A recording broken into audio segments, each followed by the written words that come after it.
Thank you.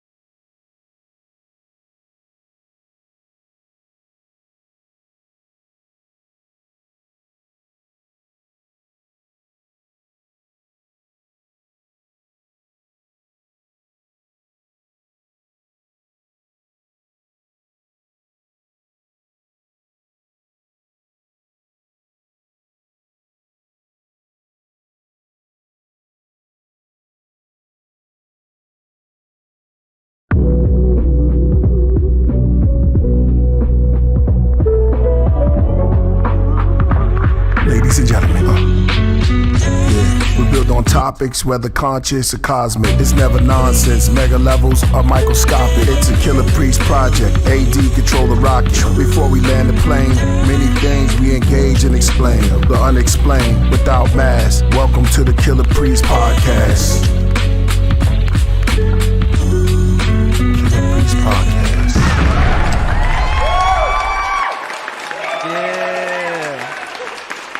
Check. Microphone checker 1, 2.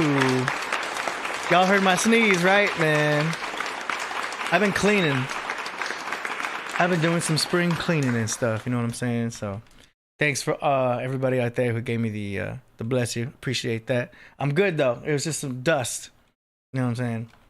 What's good? We got this show going on right now. No guests, but actually there might be a surprise guest coming in pretty soon. Priest said he's got somebody who's going to be joining us on the Zoom. So as you know or may not know, Priest is back home visiting family due to some things that he's got going on. Condolences to Priest and the family for everything. We had a great episode last Monday. That was great. Shout out to Ka Zodiac and Ty Phoenix for all that knowledge, info, and great music. So yeah, we're gonna go with the flow of the show tonight. Check. Am I too loud? We're gonna go with the flow of the show right now, and we'll be bouncing off the chat room. I got the chat room right there. Shout out to everybody in the chat room, Coach Kandaka, and everybody, the craft people. What's good? So yeah, you'll be able to have a little bit more interaction today. I'm gonna be feeding off the chat room a little bit, talking about some things. We've been doing a lot of all kinds of topics, as you know. A lot of you guys, most everybody I see in the chat room has been here, so that's cool. We got a lot of regulars up on the show.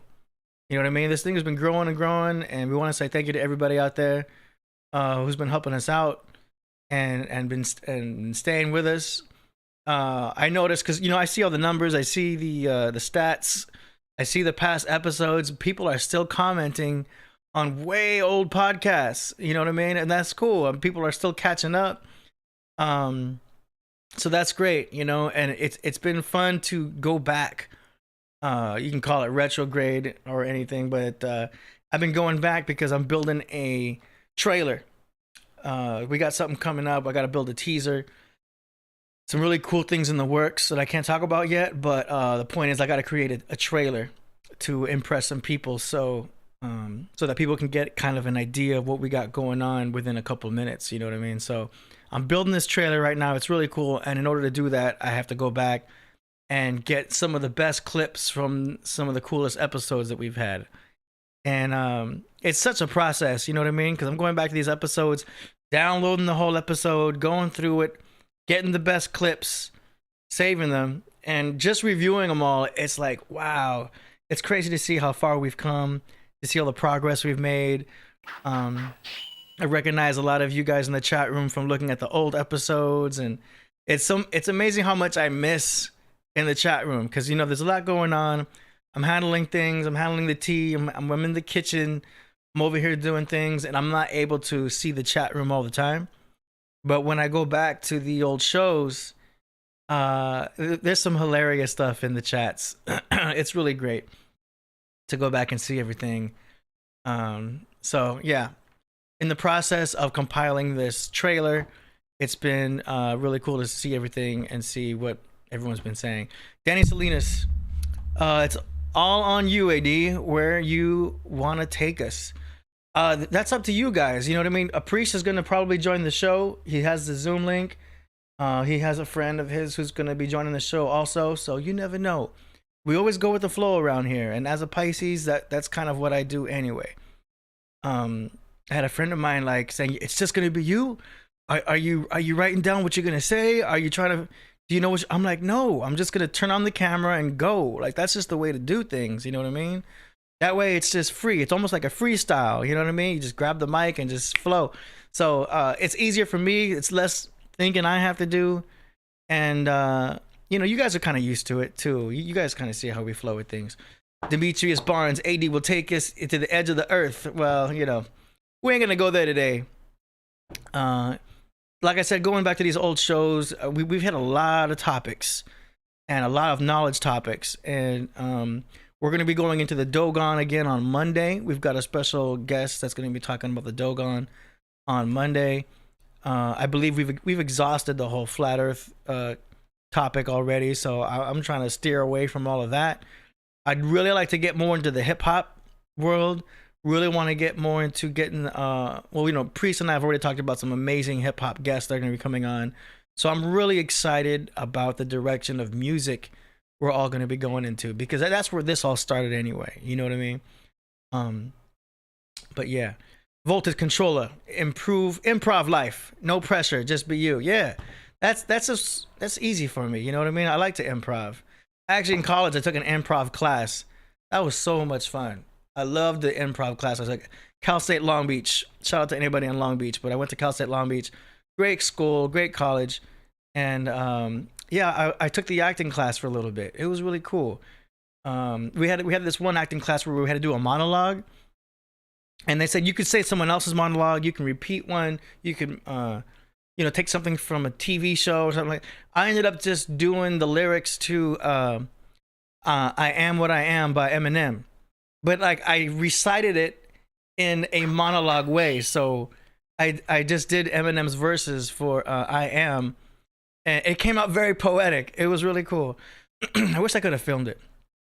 Okay, Mr. Humble says, let's start with the TPain dissing Tupac.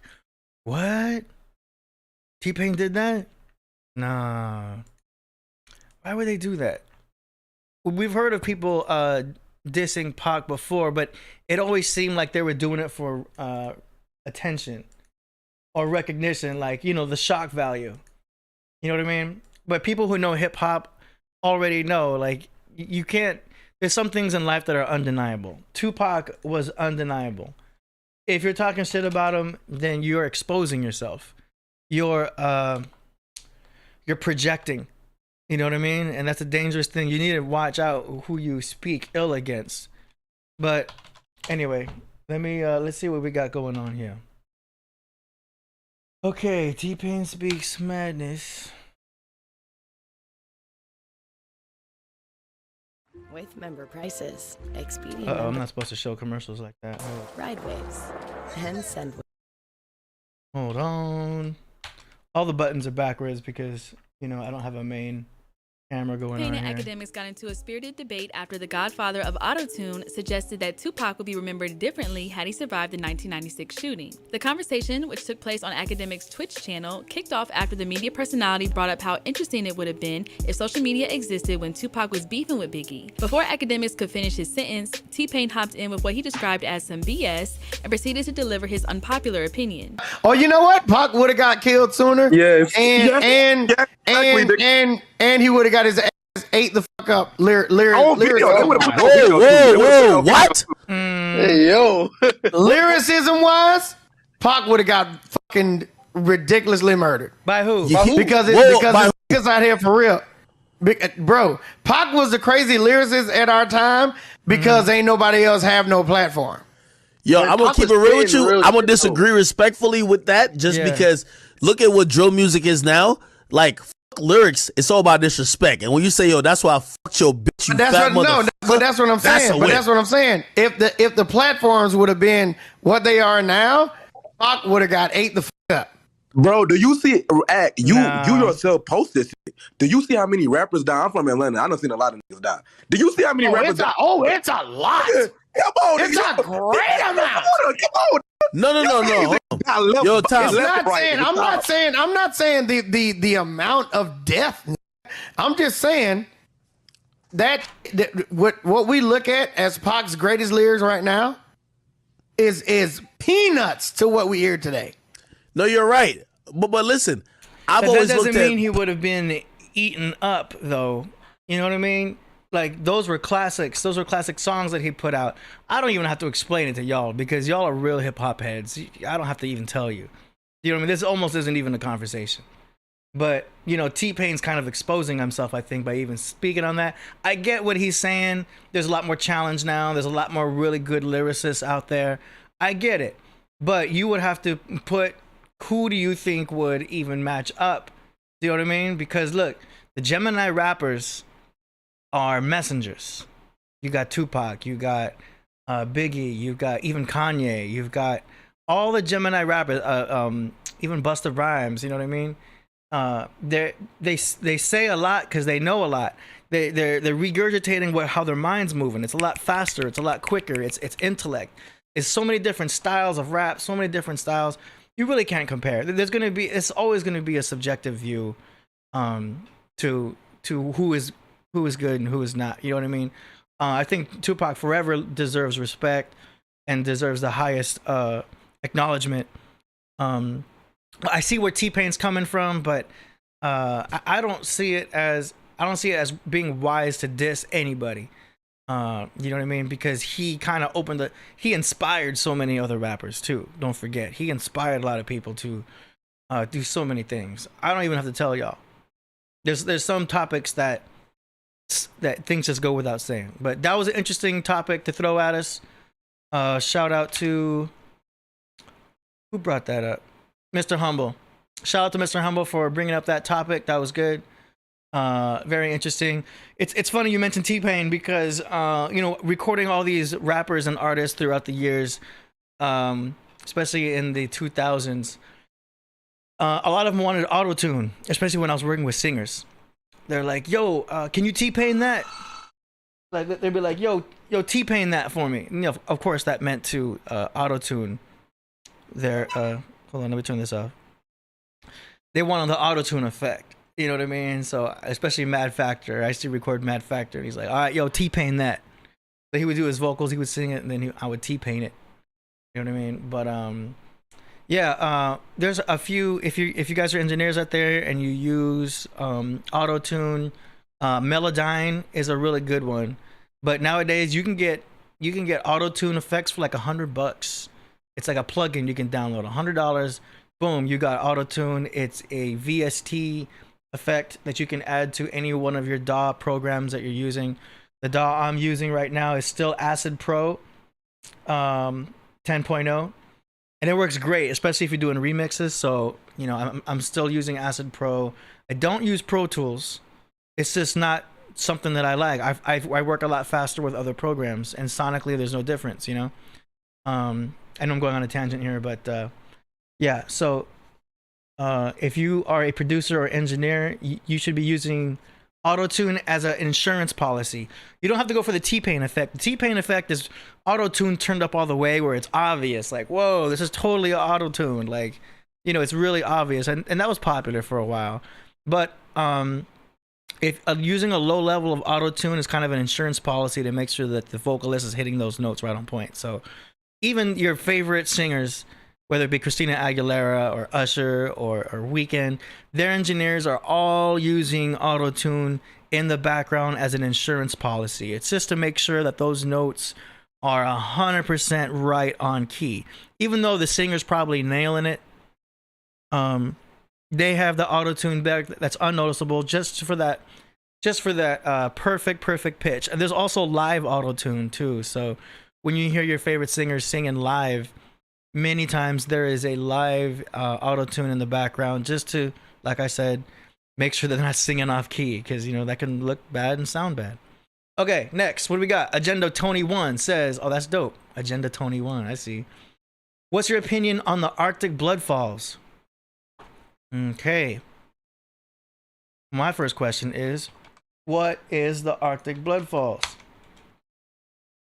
I'm finna look it up. What you talking about?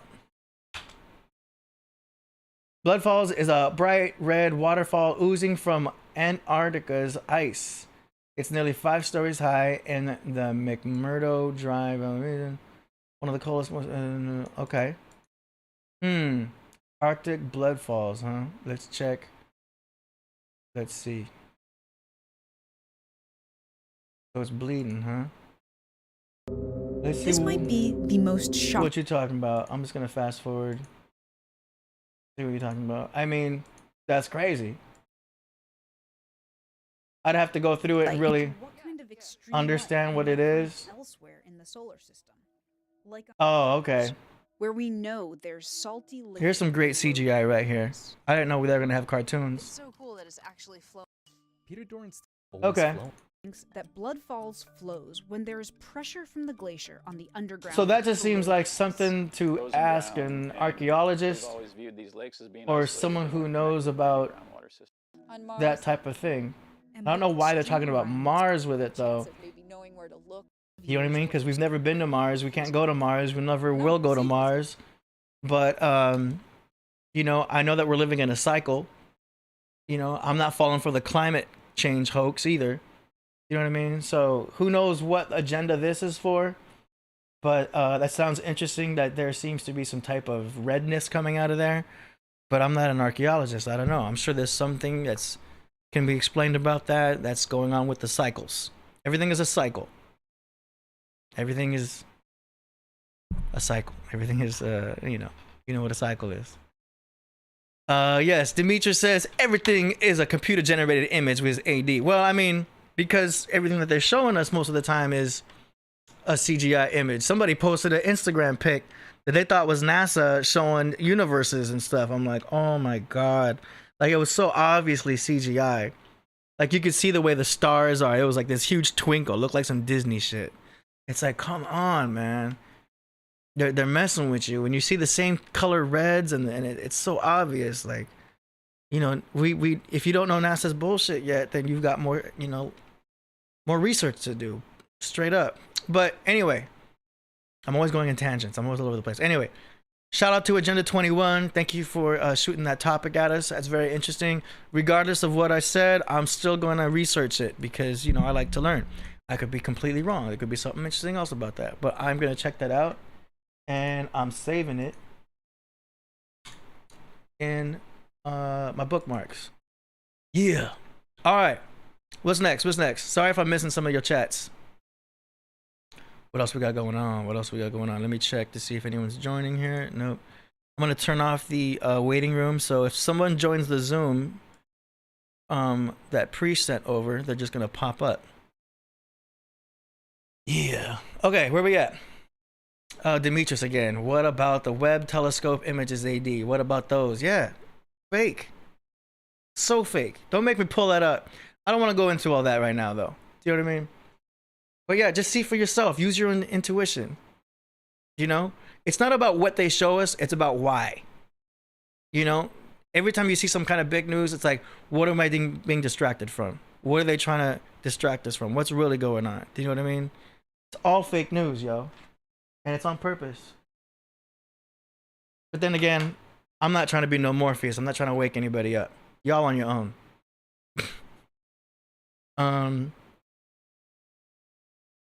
Danny's laughing in Spanish. Aj. It's funny how in Spanish the J is H. I remember seeing that online. People would, you know, the Spanish, the Latinos would laugh with J. And I'm like, ja, what? And someone said, no, that's ha ha. Oh, right. Anyway. Yeah.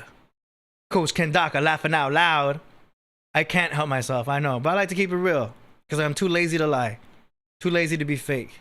It's a Pisces thing, you know what I'm saying?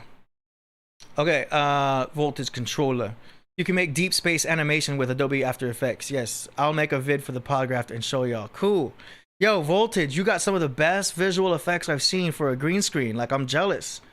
If you've seen Voltage Controller's green screen effects in the background, they look dope. You're either paying a lot of money for a library or you're making that yourself. But it's really dope.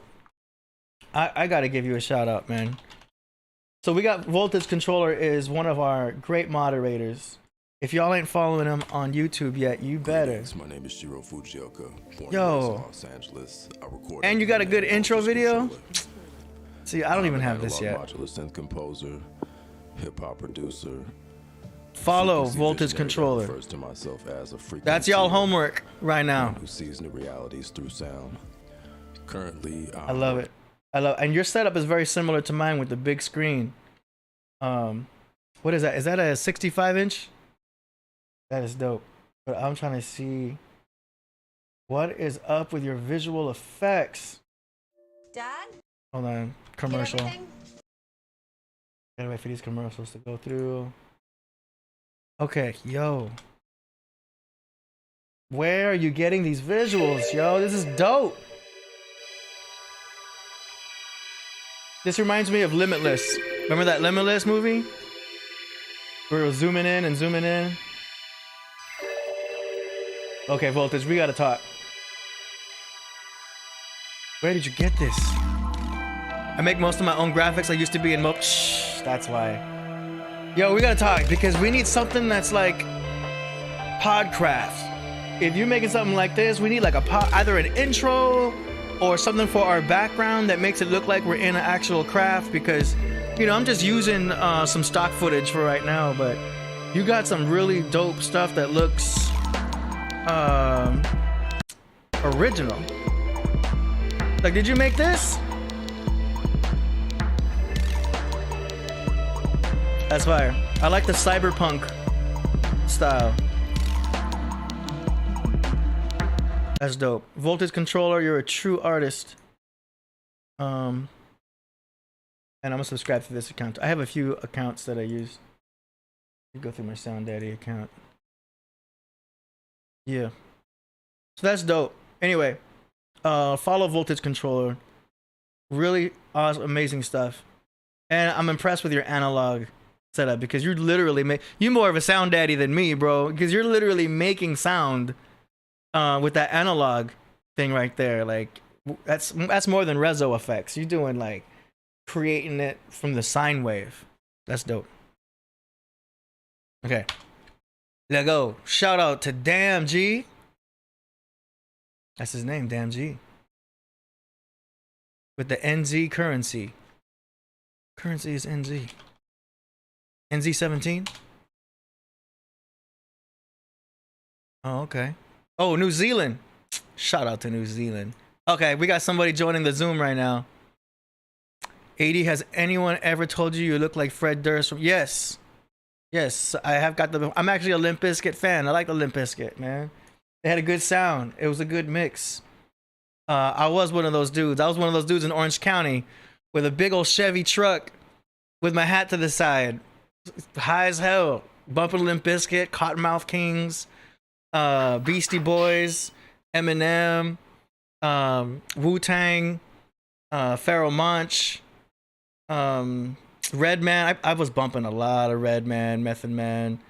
I was probably bumping more Method Man and Redman than anything. But yeah, but you know, you guys know me. I'm like a hip hop head and a rocker. I started off with rock and got into hip hop. We've got Naftali joining us. Hey, what up, Naftali? Okay, hold on. I see your chat. Can you send me this? I mean, you already in.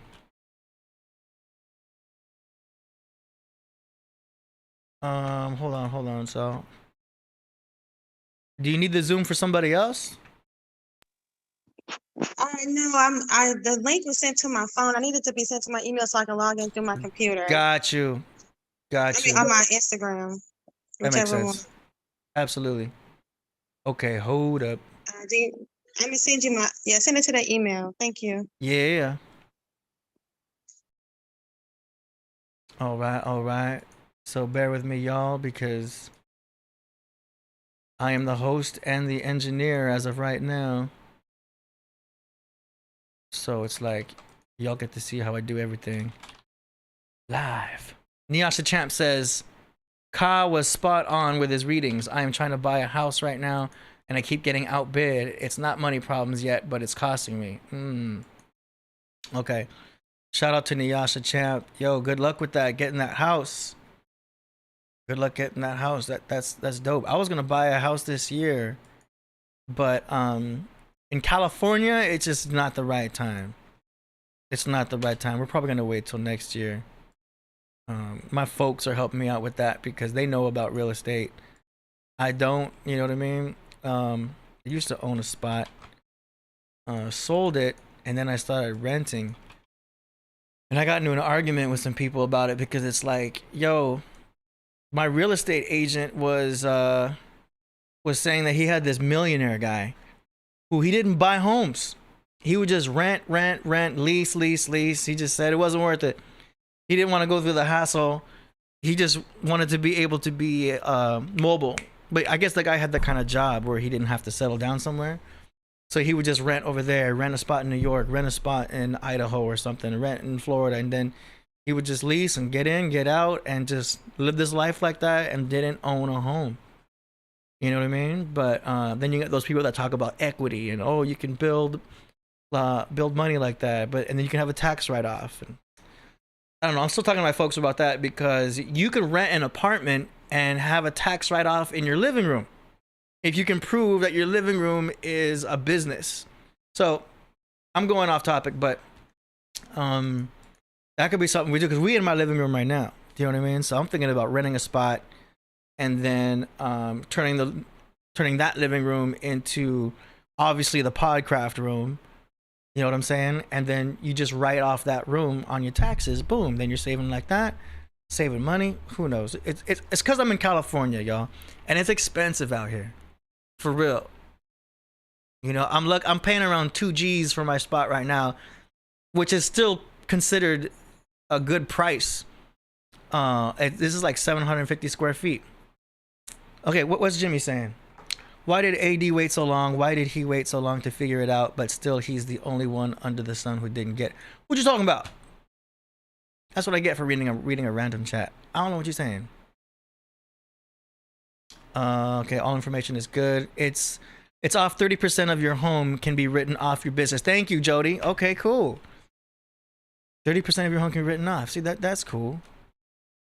But yeah, I'm still weighing off the good and bad, trying to measure what's worth it, what's not, because I think renting is a good idea sometimes because you're not tied down to one spot. You don't get, the problems with that come with a home.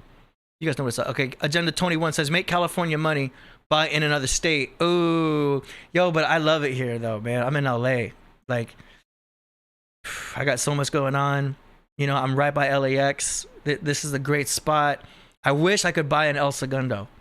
If y'all know where El Segundo is, it's right by LAX. It's a nice area, but it's an industrial area. So it has industrial spots. There's t-shirt spots. There's factories, but it's very nice. It's hard to explain. If you can imagine an industrial area, but there's a lot of greenery, that's El Segundo. And it's by the airport, but it's clean. The streets are clean. It's a nice neighborhood. They got a Whole Foods. It's a little bougie, but it's still like, it's just hard to explain. It's like a touch of Irvine.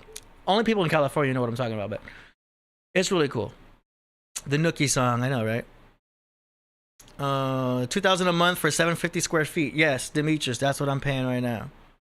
But we got a pool, we got a jacuzzi that I don't use. There's a gym. It's got the laundry. It's a little spot. I got security. I got it's a gated community, so there's a guard. There's a couple guards. I love where I'm at, but we got to upgrade. You know what I mean? I've been here 3 years.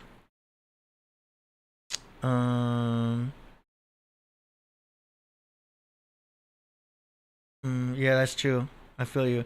Voltage says LA is hard to leave. I live like 5 minutes from 8. Yo, I know, right? Voltage, if I knew that we weren't gonna have like a guest today, I would have told Priest we should just have you over here. We're gonna be making some beats live on the show. Hold up, let me make sure.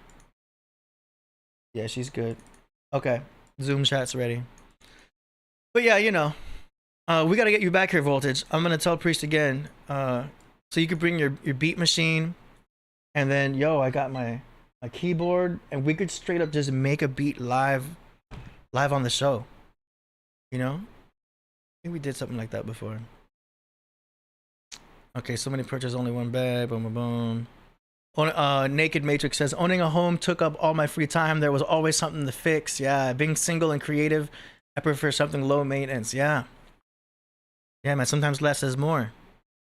You know, and we're living in some crazy times. The economy's crashing. I'm not even investing in crypto right now because that's going down. Maybe I know, maybe some people say it's a good time to buy it because it's going so low. Okay, but how much lower is it going to go? Like, we can talk about crypto too. Nyasha Champ says, I'm in Sacramento, but I believe the prices up here are just as bad. Gas is as bad too in LA. Yeah. But I'm not buying no electric car. Hell no. I'd rather pay for this gas and I'm right next to I'm giving away my location. I'm right next to a Tesla dealership. I'm not gonna buy no Tesla. Why? So they can shut off the electricity and then you can't drive nowhere?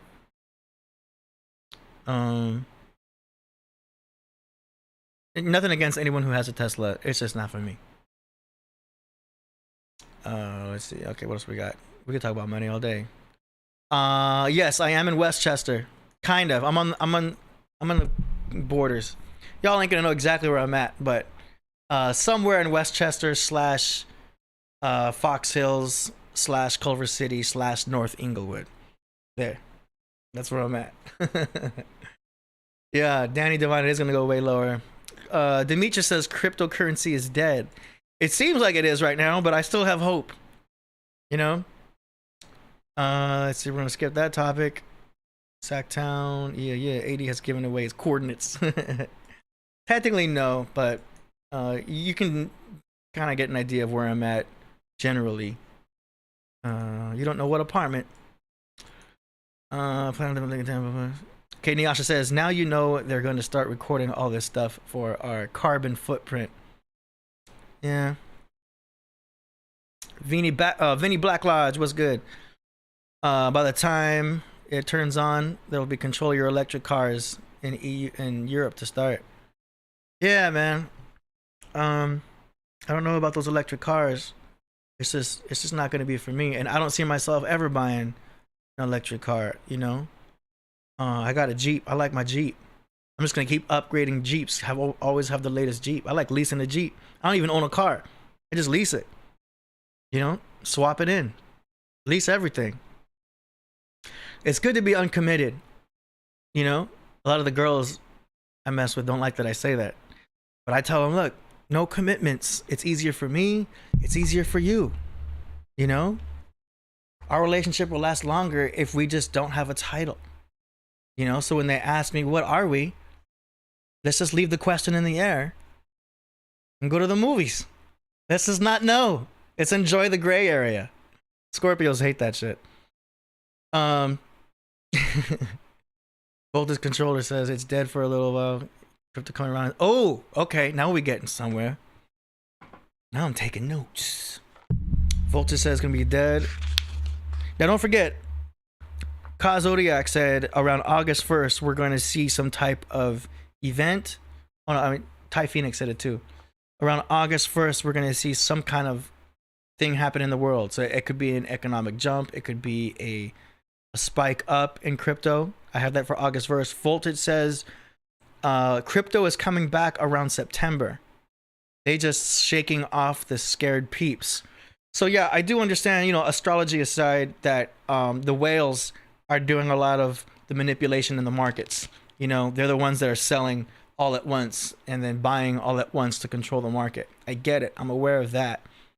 But you're saying September. So we got August 1st.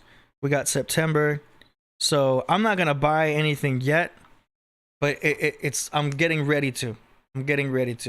And I'm just going to share some of the coins I like. Obviously Ethereum for the long haul, despite what people say.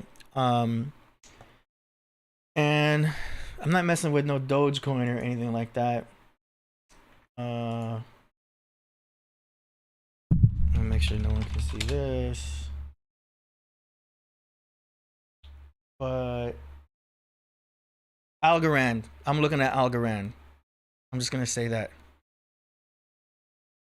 I heard Algorand is something that's gonna be strong, according to my research. If y'all know about Algorand, Cardano's always been kind of like, I don't know. I heard some good things about Chainlink. But yeah, that's all I'm gonna say about that. As far as crypto, I follow this guy. He's pretty funny. Cryptos Are Us. If you guys know this guy, he's pretty good. I love his insight. His name's George. He starts off his podcast with or he starts off his videos like, my name's George, we're all George. Like, it's kind of a running joke that he has, but check out Cryptos Are Us. This is a free plug. This guy doesn't even know who I am. But he has so much insight, and I learn a lot from this guy. So I'm just kind of sharing a YouTuber that I follow that I think is valuable, and he might be to you too. So if you're into crypto, follow Cryptos Are Us. This guy has a lot of great videos, and he goes live too, which I like. Yeah, that's that. Okay, what's next? Where we at? We got another super chat. Damn G says, check out this video. White hats blow whistle on reset social score software. Or ask for a link and I'll send you. You can probably guess what it's about. Okay, let me see what you're talking about. White hats blow whistle on great reset. Okay. I hate these commercials, yo.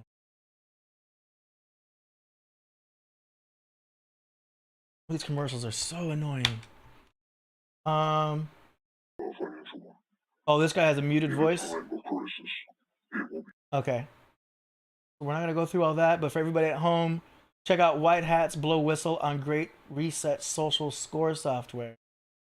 That sounds kind of scary, actually.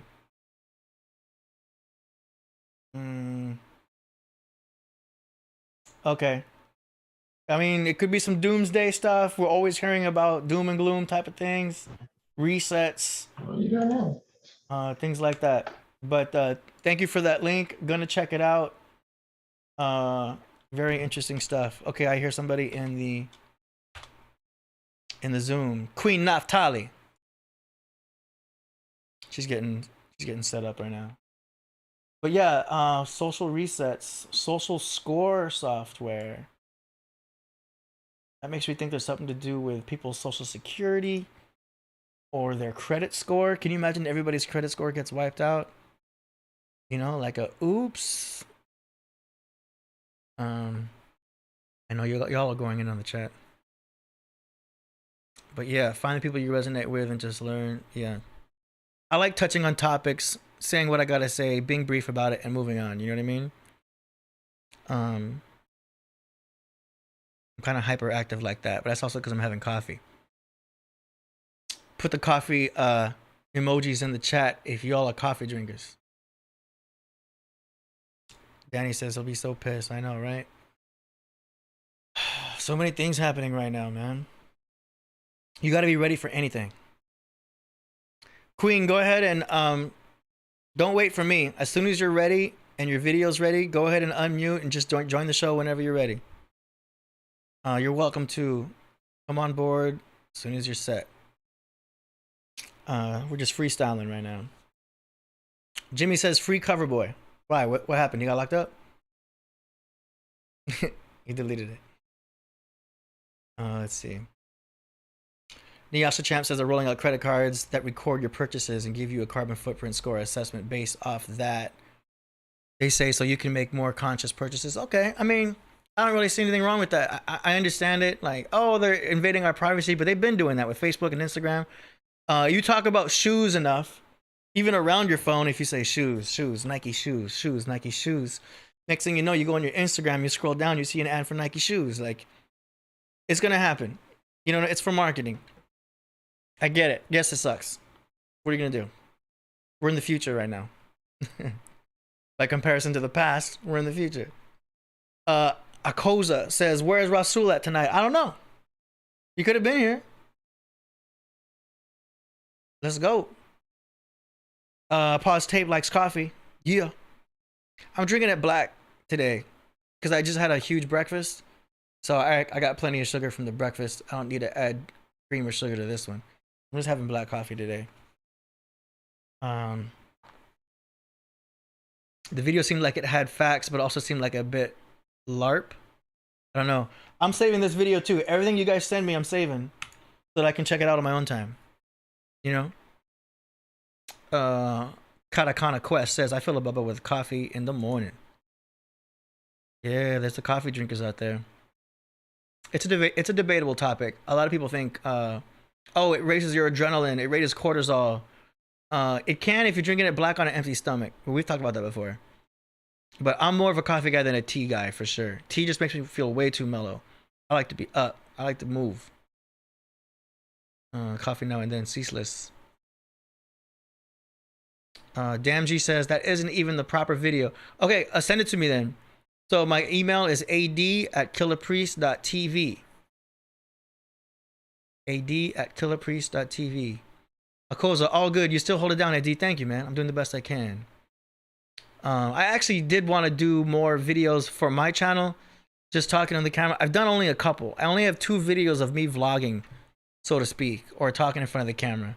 I wish I could do it how, who's a top YouTuber? Not PewDiePie. Casey Neistat.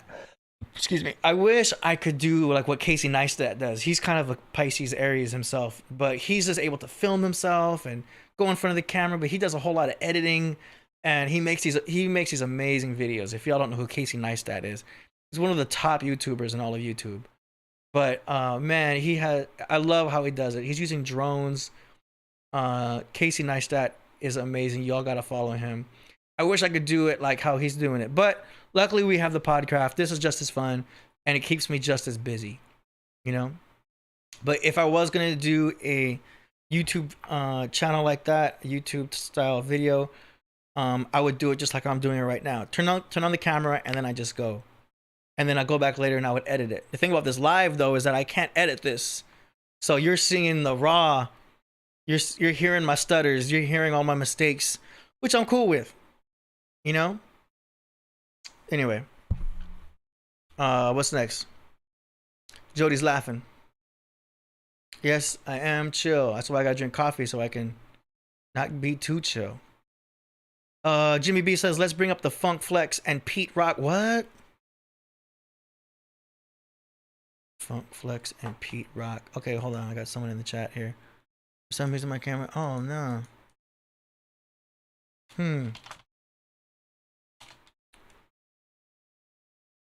Okay, Naftali, if your camera's not working, it's not letting me direct message you back. If your camera's not working, try exiting Zoom, unplug your camera from the USB, plug it back in, and then open Zoom again.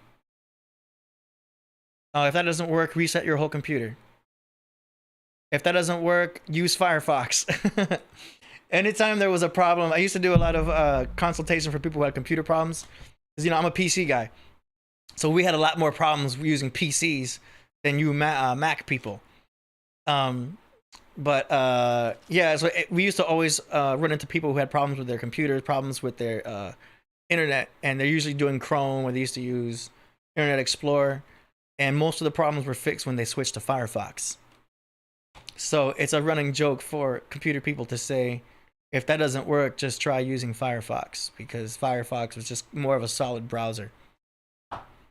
That's some nerd talk right there. Okay, where was I? Funk Flex.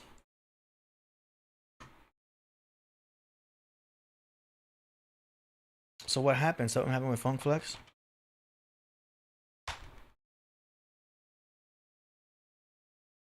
Addresses Conway, the machine beef. Oh, what? Okay, so technically we're going to be looking at someone else's YouTube channel. So I guess they're upset. They feel I don't support them, and I am old. And you're right. I listen. These guys, what are they, like multi-platinum? I think, are they multi-platinum worldwide touring type artists? I mean, I get it. These millionaires. These guys are millionaires. No, I'm just saying, like, listen. They want to be. I thought they are. I think they're big artists. They sell a lot of records. I'm so confused on why they care about a DJ like me who's, I mean, I'm old. I'm out of touch. I'm being honest. So they're picking on Funk Flex. I mean, that's just response to diss. You're all, everyone's gonna get dissed. One way or another. Cat Williams said it himself. You know what I mean? If you don't have haters, you're doing something wrong. I don't think he said it in that exact words, but y'all heard Cat Williams talk about how y'all need haters. Do you know what I mean? It's a good sign. It can be. It depends on what you're doing. But yeah, there's gonna be haters out there. You know, people hated Jesus. You know what I'm saying? Like, there's gonna be haters out there. But look, in the industry, in the music industry is similar to the entertainment industry. But where attention goes, energy flows. If you're gonna go out there and talk shit about somebody, you're just giving them more energy. You're giving them more power. And a lot of people know this. Even, you know, I'm going to say it. 6ix9ine, Tekashi 6ix9ine knew this, you know? He put out stuff that he knew was trash, but he called it hot trash. He's like, I know my shit's trash, but it's hot trash. Because he knows where attention goes, energy flows. And it's like, he didn't want the respect. He wanted the attention, and the attention drawing money. And it's an energy thing. I don't know if he knew it to that esoteric extent, like I'm speaking on, but he did realize that even the haters are giving energy. So he was able to just work with that, you know. There's some brilliance to it and stupidity at the same time. Yin and yang, what can you do? All right, we've got Queen Naphtali in the house. How you doing? You got your camera up. I'm gonna get this set on my side. Can you hear me? Okay, she's still getting set up. Let me get this ready on my end. Man. See, where is screen cap? 1 second, y'all. Oh, I see what's going on. Okay, boom. So she got her video fixed. Now we're gonna get her audio fixed.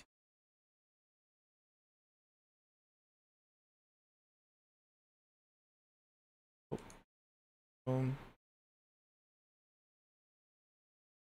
Second, y'all. Okay. She's gonna pop up right there. Okay, take your time, Naphtali, whenever you're ready. Ain't no thing. All right, let's go. Let's move. Where we at? Are we talking about Will Smith? No, we can talk about Will Smith if you want. It's crazy all the stuff he's gone through. Another thing about Will Smith is he's still gonna get roles. You know, a lot of people say that, oh, it ruined his career. Did it? He's still gonna get roles. Where attention goes, energy flows. Who knows what happened with that? Does anybody know if? Because remember, Chris Rock was talking about like, oh, I'm about to get paid. Like, a lot of people still think that was a scam. A lot of people still think that was fake. Y'all know I follow Bro Sanchez. Shout out to Bro Sanchez, and Bro Sanchez said it was. Well, at first he was saying it wasn't fake. So I don't know. One of those things, man.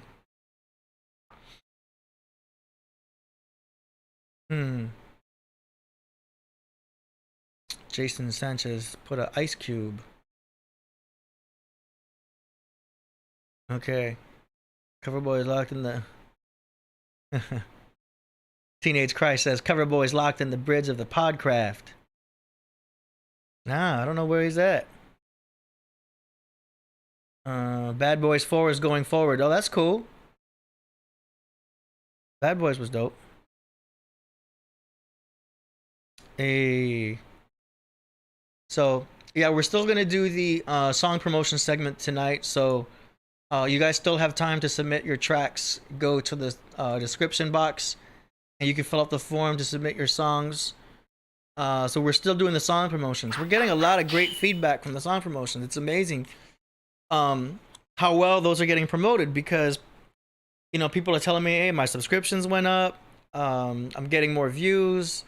Some people are even doing collaborations.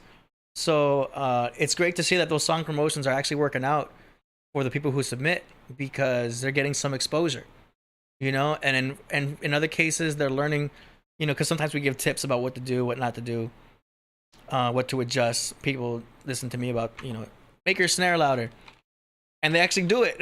They're like, yo, AD, I made my snare more prominent, and now it's a headbanger, and it's like, yeah, it's just a snare, the most basic thing,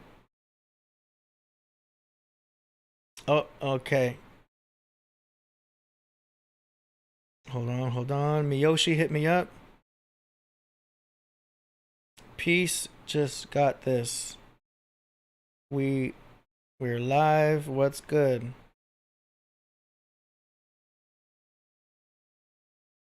Okay. Danny Salinas says, can we play Killah Priest the book while we wait? AD, peace, hermano, for keeping the rocket flying. Yeah, man.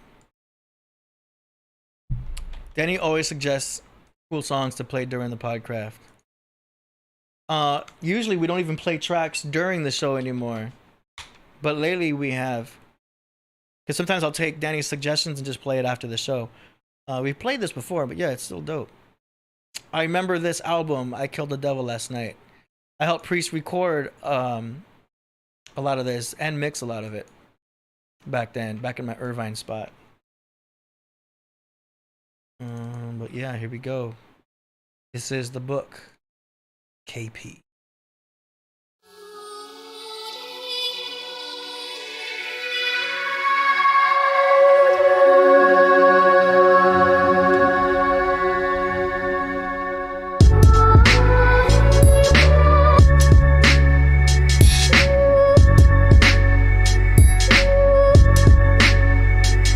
From black planets I fell from space, through a neon cloud, the touchdown, create a Nephilim race, chase my bad spirits, 6 wizards captured me, hit me in the village, during the earlier periods, where I crafted my lyrics, assassins were hearing, paid by the popes of the Vatican, like the flash, it was grim, they wanted to put daggers in my skin, soon as I grabbed the pen, what will I reveal that they're scared of? I guarded it like bear cubs, and this war is all fair love, the cardinals were arguing in front of the dragon statue, made of marble, they wanted the novel of the street apostle, the thief's gospel.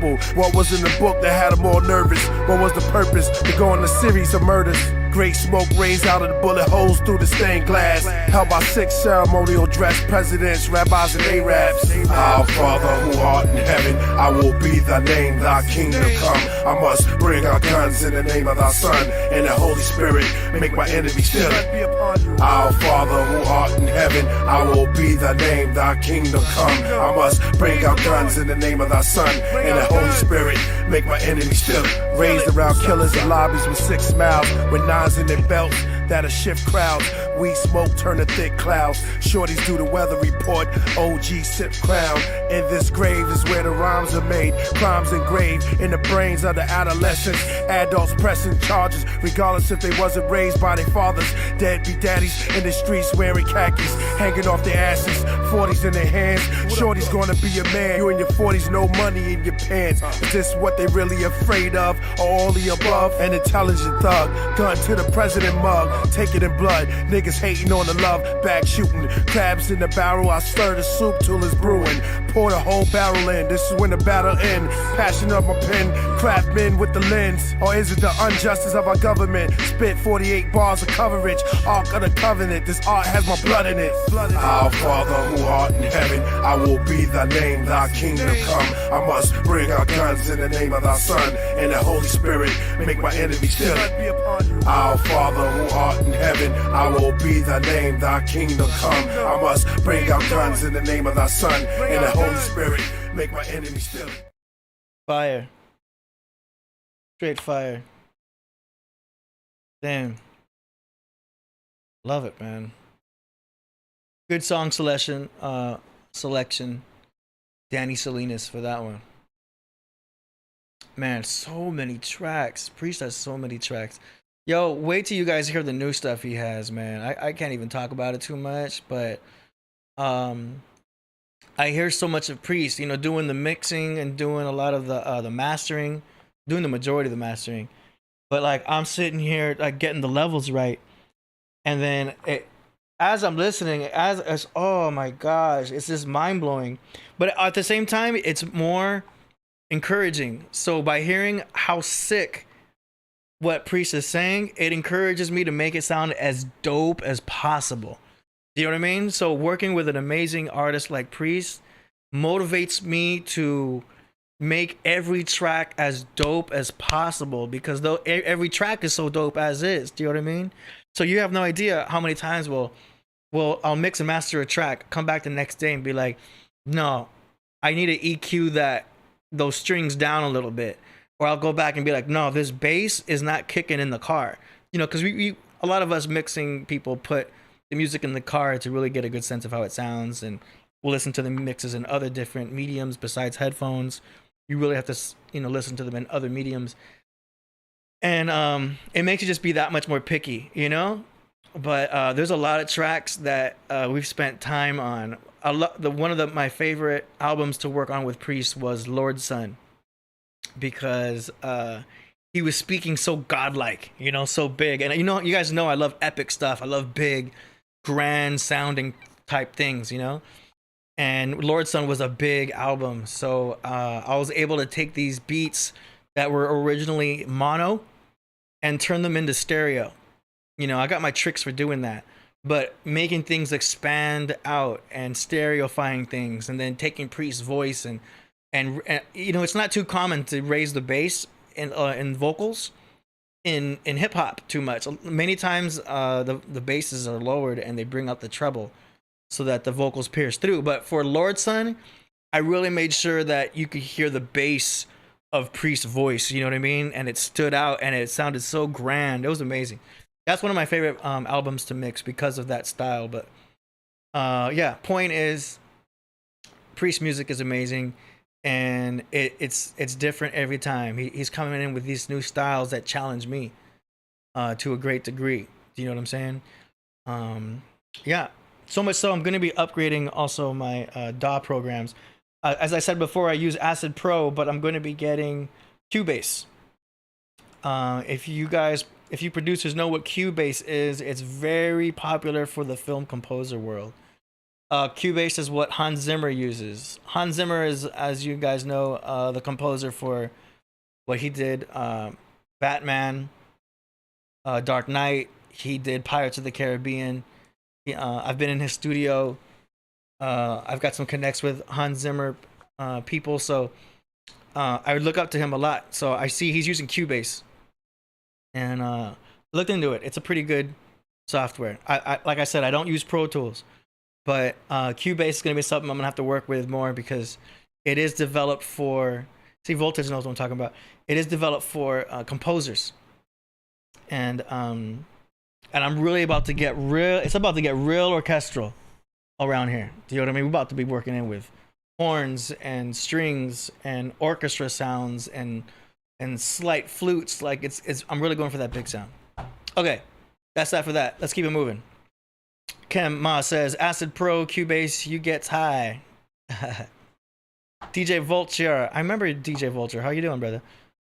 Nope, shit. I used Acid Pro for years. I recently switched to Logic. Okay, cool. Cool. Yeah, I heard about Logic. I haven't gotten into it, but my research has me going towards Cubase. So that's awesome. And DJ Vulture, I do know about your track, and I will be able to mix it. I've just got so much going on, so I didn't forget about you. Omnisphere and East-West libraries. Yes, the East-West libraries is what I use to download a lot of the piano sounds. I try not to use the sounds that come from this actual keyboard anymore. Y'all know I got the Chord Triton here, but it's becoming more and more of a controller rather than a sound bank. The sound bank's great for live stuff and for playing stuff on the Podcraft, but it's all about MIDI. And then downloading different sounds. I'm still dealing with latency issues, but I think that'll be cured with Cubase. Okay, Alexander Crocker says GarageBand like Nas. Okay, I heard of GarageBand. I never used it. Voltage likes Logic Pro X. Nice. It's cool that we have so many producers in in the chat. Okay, how you doing, Naphtali? Can you hear me? Mic check. All right. Make sure when you join, it may ask you if you're going to join with computer audio. Make sure you just click on that, join with computer audio. It looks like you got your video set. Just check your sound settings to make sure you can hear me. It doesn't seem like you can hear me. Okay, we're gonna get Naphtali soon. What else we got? Alexander Crocker says, Lil Yachi. All right. Oh, he put a little yacht. Stranger makes his own sounds. That's dope. That's what I was talking about with Voltage Controller, because he can make his own sounds. Ableton, okay. Yeah, Ableton I heard is great not only for making EDM, but orchestral sounds. Ableton has the ability to move big sections of music a lot easier. You know how you'd have to highlight a whole, like let's say, section of a song. You can work with long pieces easier with Ableton. But I'm still gonna get Cubase. Can you hear me? Naphtali, can you hear me? Yes, can you hear me now? Hey, there you are. All right. It's been a trying time, hey. But we finally did it. It's all good. All right, all right. Laptop and everything, and it's everything that wants to go wrong or it's just going wrong today. Okay, so your voice got low all of a sudden. Say check. Make sure nothing's covering up the microphone. Check. Can you hear me? A lot better. Way better. All right. Let me make sure the mic is next to my mouth. Yep. There we go. We got a super chat here from Fella B. It says, AD, did you know that the biggest drawing in the world is of a black man in Australia you can only see from space? His name is Marie Man. That's interesting. It'd be cool to see that picture from space. Because y'all know how I have my doubts about us even going to space. But that'll be another topic for another day. All right. Naphtali. Oh, we lost you. I'm still here. Oh, okay. Just a second. I'm trying to fix my mic Yeah. in 1 second. Hey, I'm really dark. Do your thing. Do your thing. I know I don't have full-on lighting for myself. I always did secondary lighting for myself because, you know, for this show, I try to make sure Priest is well lit on his end. I just try to pop in every now and then. I'm not usually too concerned about my own lighting. That looks good. Oh. Still fixing it. Still working on it. Yeah, that's all good. Take your time. I'm still here. Everything's working fine. I'm just trying to get the final touches. Do your thing. Do your thing. Okay, I appreciate you guys being patient with me. Yeah, no problem. No problem. All right. We're gonna be here for a little minute. NPC beats is absolutely terrible compared to a DAW. I hear you, Katakana. There's something still unique about the NPCs though, because of that authenticity of it not being perfect. And I've talked about this before too, where sometimes you don't want things to be too perfect. There's a value to the vintage sound. It's funny that we have all of these producers will have all these nice mics, nice equipment, nice DAW, nice microphones, all this amazing clear equipment. And then we have plugins that are designed to destroy it, distort it, compress it, make it sound dirty. Do you know what I mean? So it doesn't almost make sense. Like we've got these plugins to make it sound shitty, almost, and we have all this nice equipment. Do you know what I mean? Unless you're recording Christina Aguilera or you're recording Ariana Grande, I get it. But if you're recording hip hop, you really don't need the nicest mic. You know, I would say just drop minimum $300 on something, and then you can do it. Especially for hip hop, you know what I'm saying? Because you're gonna lose a little bit of. I mean, this is debatable. When you use certain times of compression, it depends on what kind of hip hop you're making too. But it's a debatable thing. But you don't need to spend thousands and thousands of dollars on fancy equipment to record nowadays. And things are getting cheaper. Like I said, that Autotune's only $100 for the basic version. Ben Frank says, yes, native instruments. Exactly, for beginners, it's cool. Alexander Crocker says, white boy, drink up milkshake. I don't know who you're talking to. I know you're not talking about me because I'm Colombian. Let's see. Your Joe says, I had an MPC 5000 and now I have MPC Live. Okay. Live has new features, but it makes it feel like less proper hardware MPC. Okay. Yeah, I got to work with MPCs, but I never really actually bought one. But I'm still using Fruity Loops to make drum programming. So if y'all know about Fruity Loops, I just like messing with that shuffle and making that shuffle. I love boom bap beats. I know Voltage knows exactly what I'm talking about. But I mess with that shuffle and see how far I can go before it becomes almost like a triplet. Voltage says KP has an epic mic though, but he should have the best for his voice. Yeah, no. So Priest has a really good setup at his house. I think you already saw it, and it sounds great. And I love the way we work because Priest is able to record his vocals at his house at his own time, but now he's just working so fast. I have to keep up. So then he'll able to send me tracks that he's already mixed. I don't know, he's already recorded, and then I'll mix it. You know. All right, AD, I'm ready. Hey. All right, everybody. What's going on? That's great lighting. Oh my gosh, what a day trying to get on this Zoom. Yeah, well, it must have been last minute because I talked to Priest around 3 p.m. just when I was having breakfast, and he's like, "Who's the guest today?"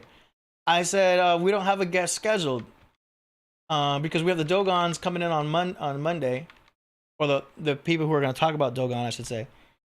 And then I'm scheduling Jimmy Roach to come in probably in a couple weeks, you know, because we weren't sure what was going to happen this week and all that. So it was a last minute thing. But oh yes, very last minute. I'm just getting off work. I had, and then I'm, trying to hook everything up, trying to get dressed, trying to come in. So yes, but I made it. Hey, you made it. All right. Well, it's so nice to have you. What's going on? What can you tell us? What's going on with you? What's new? What's happening? Well, first I want to say shalom and shalom to everybody in the chat. I'm Naftali. And good to see you again, AD. It's been a while. Yeah, I'm trying to set it up so you can see me. Oh shit. Now everybody can see my whole setup. Hold on. There we go. Hey. Okay, now you can see me a little bit, right? Yes, I can see you. So, you'll probably everything's good on my end. How's everything going with you? Good. I mean, everything's steady on this side. You know, they warned us that the full moon was today. Okay. You know, so I'm conscious when there's full moon. It's more of a powerful energy. So I kind of just keep things in neutral around full moons and new moons, and kind of just see where the universe is taking me. Lately, I've been cleaning a lot. So I did a whole clean out of the bathroom because, I got a lot of people coming through, so I got to make sure it's like extra clean. And I still got to do the kitchen next, but like just hardcore, like with the Clorox, And then today I just vacuumed all around, like my bedroom and everything, just cleaning. I've been in cleaning mode. I don't know if that's astrological or if it's or what, but that's just been my mood lately, is just kind of refreshing everything. Well, that sounds good. That sounds great. Yeah, with the cleaning. So, but with me, yeah, everything's been pretty good. Just been really doing a lot of studying, working on looking into, my thing is all about the scriptures, keeping updated on that, looking into these, just trying to come up and connect dots with the missing links of, between history and, the Bible and what's real, what's going on. I like to speak on giants. I like to speak on Nephilim. I like to speak on all those things. So that's where my territory is. So Yeah. I just like to keep studying and keep myself refreshed and updated on all types of, things, topics like that. So. Absolutely. I definitely believe in the giants. Do you? Absolutely. Okay. I used to think life was like Star Wars. and now I know life is more like Lord of the Rings, to where there was giants, there's dwarfs. Do you know what I mean? And like, yes. like that movie seemed to be more of what our reality kind of was too, or is now, and everything. Because I always felt like, you know, if you look at Egyptian hieroglyphs, you don't really see any mention of dinosaurs, but there's plenty of giants. That's right. There's- right. But there are some hieroglyphs with dinosaurs. Oh, are there? Yeah. Or what? Dragon, you know, they were called dragons, but Okay, you know, dragons, but you know yeah. the word, but then you know the word dinosaur is relatively new. Like Mhm. it's like into the 1800s. Yeah. That's when the word dinosaur came into existence. So dragon was the word for everything. So, but I get what you're saying. But yeah, there are some. Yeah, and then you gotta think about an alligator, right? So what is an alligator? You know, an Yeah. alligator is pretty much a dinosaur. You know, so I believe dragons. it could be categorized as one. I believe in dragons also existing for sure, especially in, you know, the Asians spoke about them a lot. But I always kind of figured that they were using the dinosaur bones as a cover up for giant bones, because there's so much more evidence of giants. You know what I mean? Like they've dug up bones of giant bones. You know what I mean? It's all covered up. Like in Mexico, the giants they found in Mexico. I'm sure you already know about that. The giant skulls that they found. I'm very aware of the giants that were called they were called the Kinsmantons, it's the seven giants. I can't pronounce the word, but it's about seven giants that they found. What they have in the Aztec talked about in their history about the giants, and then they get into the history of the giants with the red hair, and the red-headed giants and things of that nature. So yeah, definitely. And I like to talk about the giants that were found in Nevada, in the caves of Nevada and Lovelock Rock, the CTK. Okay. Yeah, you heard about those giants? Not yet. I'm Not learning. yet? You teaching me. Okay, well, you know what? I got something I can share with you guys a little bit. Yeah. If you want to share kinda screen, you can share share in a screen if you want moment. to. So we're going to play it by ear. Let me try to find it real quick because I Yeah. had to restart my computer 1,000 times. I got you. Yeah, you're welcome to share anything. I know the Podcraft is open to hearing all this type of stuff too. Okay, well, cool. You know, I can talk about some giants today. Yeah. And we also have, I mean, there's been photos of giants too, even in the early 20s. You know, it's not like they were all ancient. But Definitely. there's been black and white photos of very large people, you could say. You know, 12 feet, 15 feet. I know you could probably pull them up, or I could pull them up, but I know people have seen them. Zoom Man, So, go ahead. No, I was just gonna say, you know, there's evidence that giants existed, and so what I like to do is speak on. I'm gonna speak on a few things. So let me. I don't know. Did I leave or? You're here. Okay, there it is, right there. I'm still there.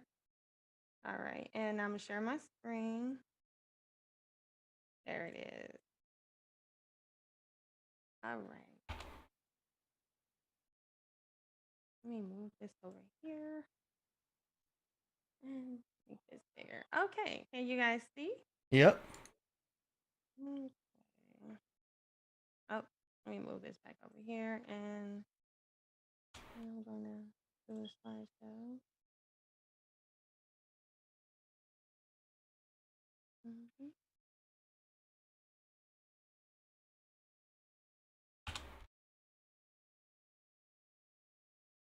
I'm just getting things in order. Yeah, guys. me too. Bear with me.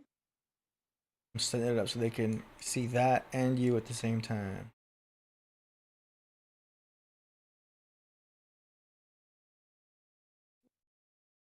All right.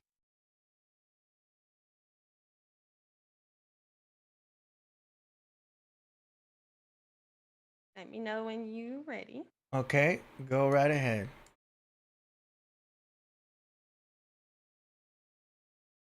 I'm kind of waiting on it to catch up. I'm catching up on this side. I know, right? Boy, you went full screen over there. Hold up. Yep. That's cool though. Okay. Okay. Go right ahead. I'm just cleaning up little things. All right, guys. Hello, I am Naftali. I take the biblical narrative as facts. I like to present the historical as well as archaeological as well as scriptures. I like to put all those together and combine and bring it to real life. I love to speak on giants, Nephilim, archons, and I'm going to be speaking on all of those tonight. Nice. My channel is Naftali ADUIC. And if you guys are interested, I did a whole presentation on this, and I hope you guys enjoy it tonight. Hey. All right, so let's go. All right, so this is from the a quote from the Nag Hammadi, and it was written that Christ said that the Pharisees and the scribes have taken the key of knowledge, which is gnosis, and hidden them. They themselves have not entered, nor have they allowed to enter those who wish to. You, however, be as wise as serpents and as innocent as doves. And that's found in the Gospel of Thomas in the Nag Hammadi. So I like to speak on things like, how do you know if you're in a religion? You know what I'm saying? Because there's a difference between religion and spirituality. There's a difference between, you know, a belief system and reality. So I say this, how to know if you're in a religion. If you are presented with concrete, tangible information that is proven with facts and you ignore it all for your doctrine, you are indeed in a religion. Information should always be subjected to change when presented with facts and evidence, regardless of doctrine. Now, why do I say this? I say this because a lot of people get stuck. A lot of people, you know, don't want to hear anything new. They want to remain ignorant, or they want to remain skeptical. And the thing is that, hey, if there's evidence and there's tangible information, you should be able to accept that and move forward. Is how I feel. So there is something that we have is his story, and then we have our story, you know. So I like to go into history, but a lot of history can be what people want you to believe. You know, they want us to believe that giants don't exist. They want us to believe that that there weren't these huge beings that were 38 feet, 36 feet tall, you know, and we know that that's not true because of the archaeological evidence that has been found. So I like to speak on the definition of myth. So they talk about the myth, right? Mythos. And I always want to say something to classify something as a myth, which is a traditional story, especially one concerning the early history of people or explaining some natural or social phenomena. But the thing is that a traditional story, you know, everything has a speck of truth in it. Okay, we can't just because it's a story that has been passed down by people who are considered to be early or primitive does not mean that there isn't some form of truth in it. And the same can be said about a legend. Okay, so today I got some important vocabulary words. I'm going to be talking about Nahash, which is serpent, Nahash, Naasha, Amaru, America, Votan, and Naga. Okay, we're going to be talking about a lot of that. So here we got the archons. Okay, so an archon in Gnosticism and religion closely related to the builders of the physical universe among the archonics, Arphites, Scythians, and writings of the Nag Hammadi library. The archons are rulers, each related to the 7 planets. They prevent souls from leaving the material realm. So a lot of these archons I like to speak on because we understand that these archons are the ones that came in, and they are the ones that created what the biblical narrative says are the giants. So here we have Genesis 6:4. There were giants in the earth in those days, and also after that, when the sons of God came into the daughters of men, and they bare children to them, the same became the mighty men which were of old, men of renown. So I have over here, I'm going to be utilizing the Atlantis Encyclopedia a lot today. So we're going to talk about so we have the Nephilim here. And they say they're described in the Old Testament as a fallen race of giants. They ruled the world before the great flood, which obliterated their power. Their descendants, the Emim, a people great and many and tall, that's Deuteronomy 2:11, were also known as the Raphaim or the Anakim. who perpetuated the pre-deluge religious practice atop a sacred mountain. The Nephilim appear to have been late 4th millennium BC. Now, according to the Atlantis Encyclopedia, they're trying to say that the Atlanteans were some form of Nephilim or giants. I'm not here to prove that. I'm just here to provide the information. But we're going to see some things that kind of correlate with the Atlanteans as well as the giants. And we're just going to see about putting all that together. So here we have, they are the children. Let me move that over here. They are the children of humans and angels, the heroes of old, of men of renown. The Enoch 6:1-4 says, and it came to pass when the children of men had multiplied in those days, were born unto them beautiful and comely daughters. And the angels, the children of heaven, saw and lusted after them, and said to one another, come, let us choose ourselves wives from among the men, the children of men, and beget us children. So we have here in the book of Enoch, where the so-called archons, the so-called sons of God, the sons of man. Also, we can see this same practice in what we will say in the Greek or the Romans, where they talk about the demigod, where they talk about these gods coming down and creating what we would classify as demigods. So so it's a lot of that history that is spread around. They like to classify it as myth, but again, we're seeing a lot of evidence to say otherwise. So what caused the flood? So I like to, from what I believe is that when the book of Genesis breaks down to genes the book of Genesis is a book of genealogies, and it comes to pass. So when they began to multiply on the face of the earth, again, those sons of God came down and mated with the daughters, and they kind of corrupted the genetics or the genome and created this giant race, right? Okay. So Deuteronomy 3:11 in the King James Version, it spoke of a giant by the name of Og, king of Bashan. Okay. And he remained of the remnant of the giants. Behold, his bedstead was of iron, and it's not. So right here we see it's a giant by the name of Og of Bashan, mentioned in Deuteronomy 3:11. Now, when we look at Og, okay, he was an Amorite king who was slain by his army. So they give us a little information on here about him. Let me keep going. So right here, this thing here, this is also found in Israel. It's called the Rings of Bashan. Okay. Now, in Og of Bashan, so that's why I mentioned him, because this is actually called the Rings of Bashan. And also, when we look at it, it's actually called Gilgal Raphaim. That's the true name of this. And the Raphaim are the giants, right? So the origins of the name in Hebrew, the site is called Gilgal Raphaim, the will of Raphaim, because according to the Tanakh, the ancient people of the Bashan, the modern Golan, were a race of giants called Raphaites. The word in modern Hebrew means ghost or spirit. The term Gilgal means will. So, and it's due to the site's circular shape called the ghost will. So this here is called the Gilgal Raphaim. Now, what's really interesting to me about this ghost will, or this picture is that it looks pretty familiar to something else.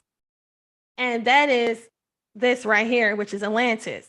It's the same image as what Plato has said Atlantis looked like. So when we look at what Plato has said, according to the description passed from Critias, grandfather who received it from Solon, he learned about Atlantis in Egypt. So it says Atlantis was a powerful city-state that had existed on an island in the Atlantic Ocean. It was also an imperialistic empire which ruled over other lands, as well as a part of Africa and Europe. So I thought it was pretty interesting that here we have something that is classified as, scriptural with the Gilgal Raphaim, that ghost will. And here we have this ghost will in Israel looking very similar to what Plato described Atlantis to look like. I don't know if you can't say it's ironic to me, because it looks exactly like it. So this is really in my way. So here we go. So we know that Atlantis was considered to be a fictional island mentioned in allegory. in on the hubris of nations in Plato's work.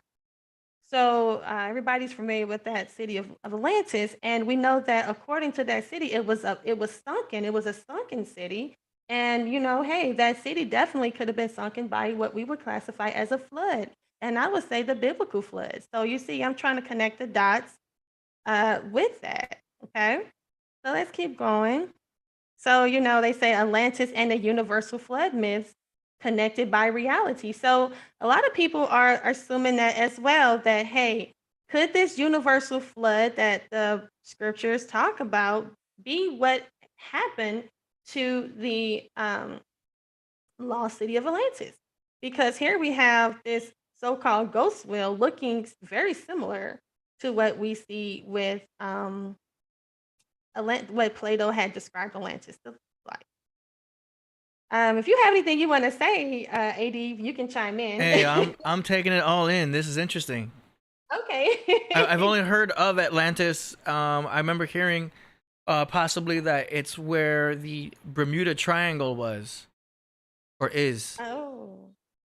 Okay. Well, Atlantis is actually presumed to be, and I'm going to show you where it said that it was presumed to be. Is I'm gonna get to that. Let me keep going. I'll get to it. So right here it is. So they said, well, maybe I should read this.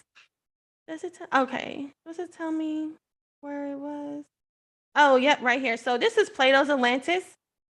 It says, so describe Atlantis as an island larger than Libya and Asia Minor put together. It was located in the Atlantic, just beyond the Pillars of Hercules, generally assumed to mean the Strait of Gibraltar.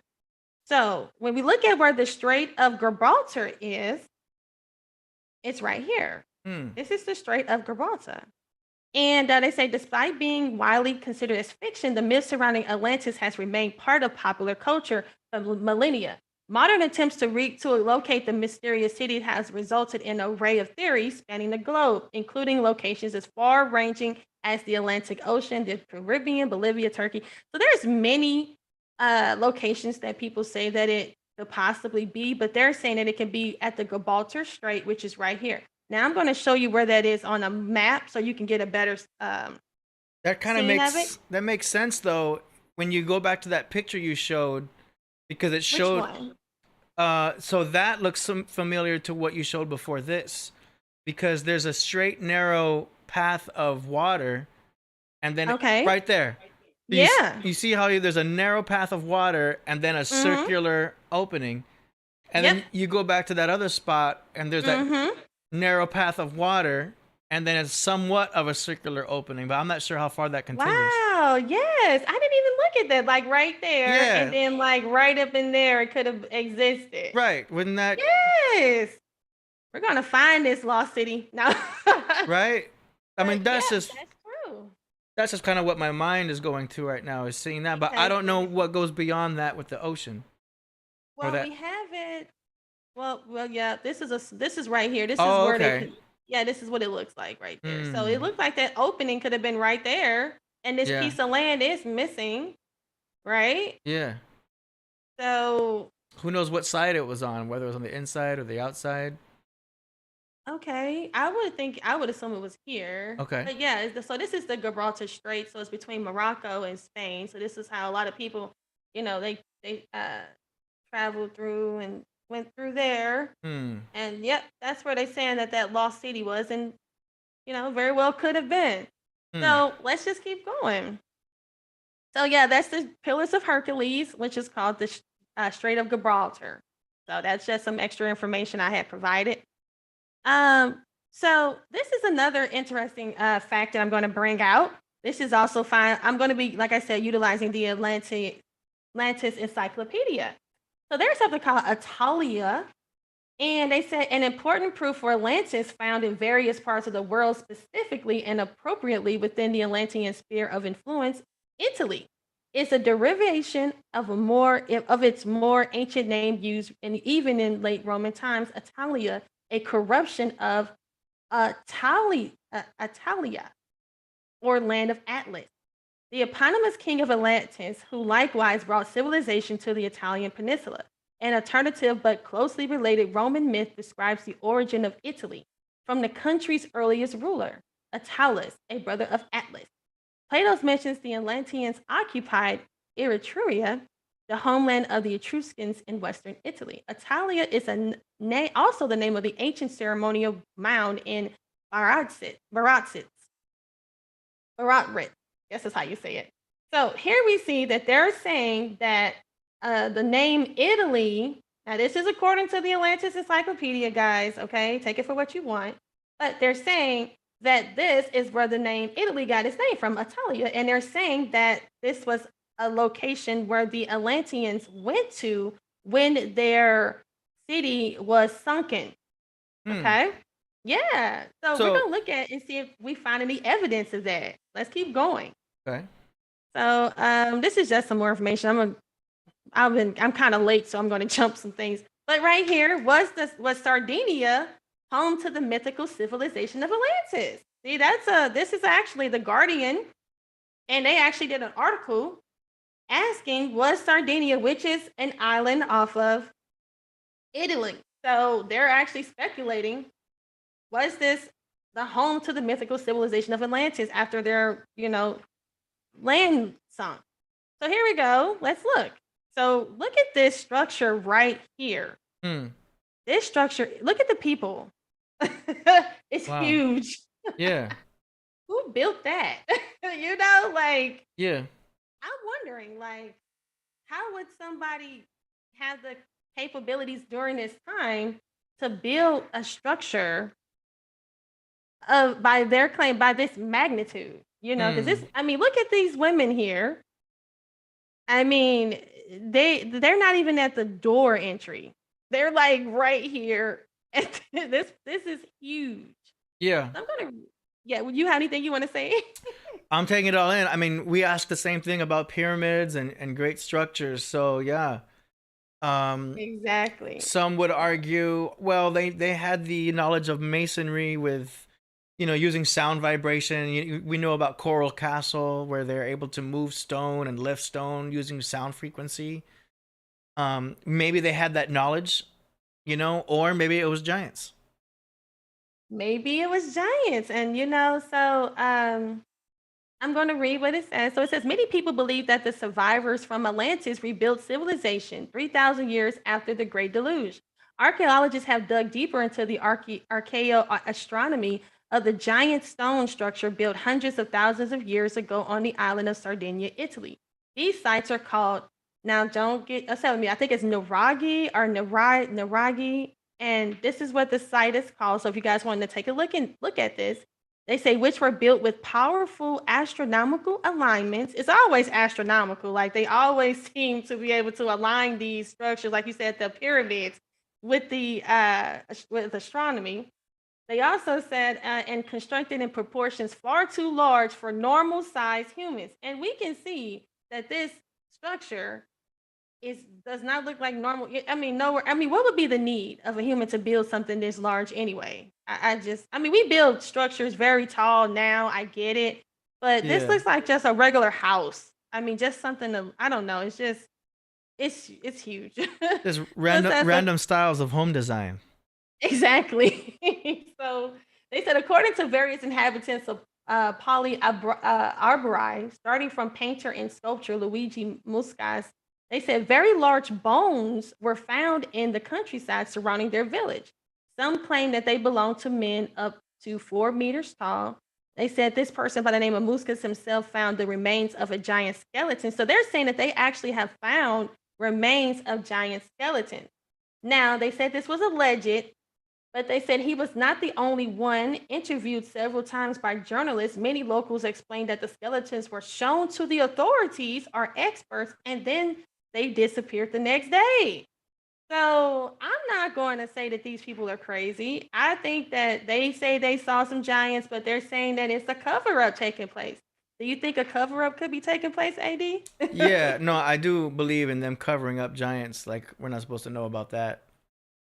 Exactly. So this is and this is located, guys, in Sardinia, Italy. And remember, the Atlantis Encyclopedia said that's where Italy received its name. So let's just keep going. So here's another image of it. Another one. Hmm. I mean, another side of it, another image of it. So I'm just going to keep going. All right. So a lot of this can be found in the Archaeology in Sardinia journal. Mhm. So a lot of these structures, the archaeology American journal are showcasing the Monte Prima, which were these really large stones that are giants. And here they are right here. These are also found in Italy.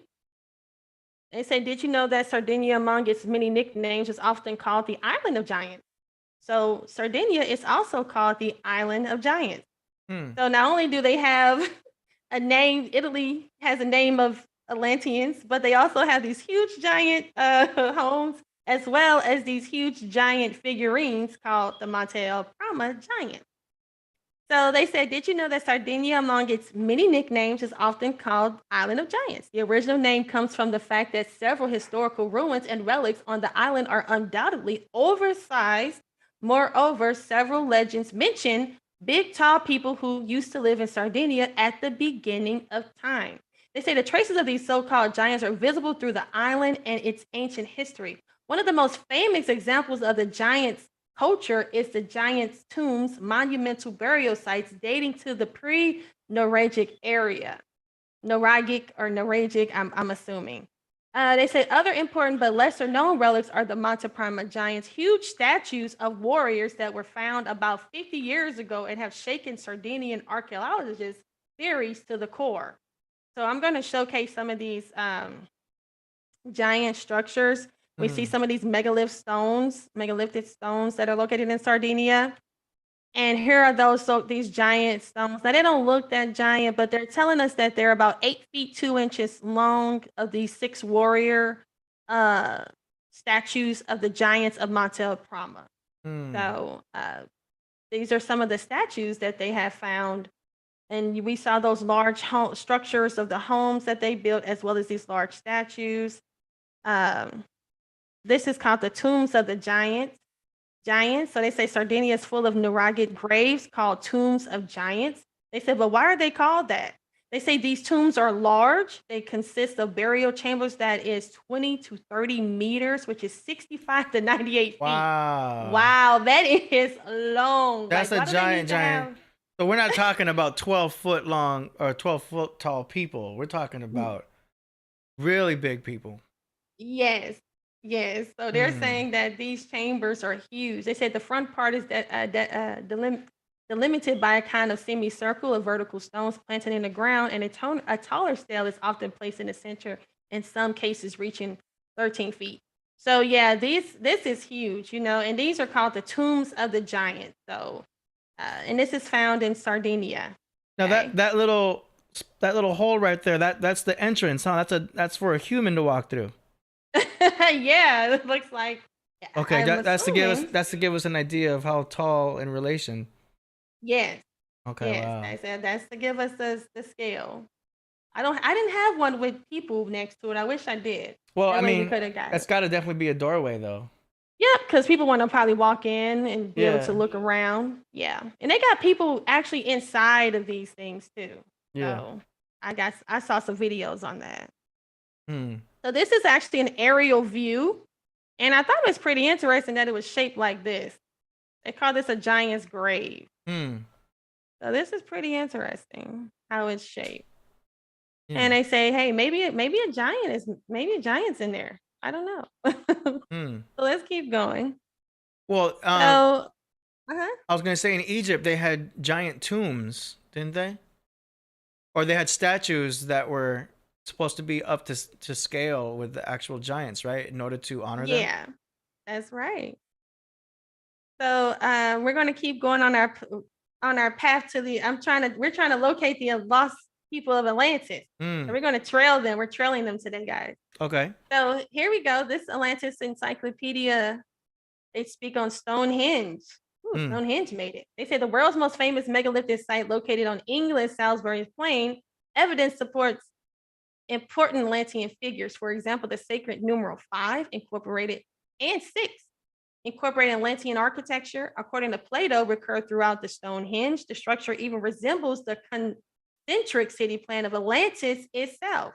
And so I'm going to showcase an aerial view of the Stonehenge, right? So they say here, the structure even resembles, so yeah. So let's look at an aerial view of Stonehenge right there.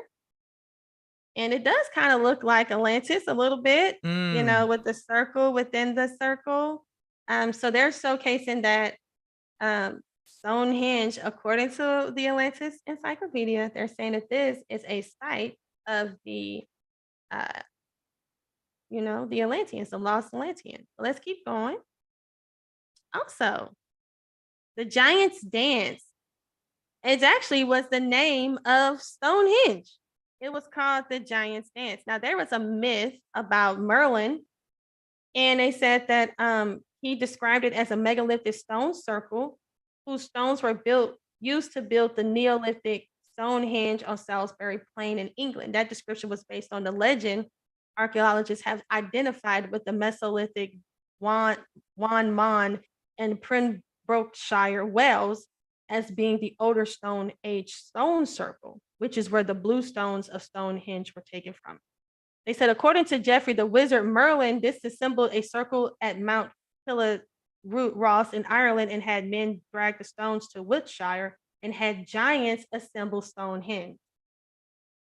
I mean, Merlin the wizard had wizards to assemble Stonehenge. Who knows, right? Who carried those huge stones though? Like that is pretty interesting. Like I would think some giants would have to. These stones are pretty big, you know. So who assembled that? How would people assemble that during their? They say they were primitive, so they didn't have the capacity. They didn't have these machines that we have today. So they said that Merlin, and this was called the Giant's Dance. I thought that was pretty interesting. And they actually have here, this is from the Cambridge University Press. They're saying that the original Stonehenge, a dismantled stone circle in the Presale Hills of West Wales. And they said the discovery of a dismantled stone circle close to Stonehenge bluestone quarries in the West Wales raises the possibility that a 900-year-old legend about Stonehenge being built from an earlier stone circle contains a grain of truth.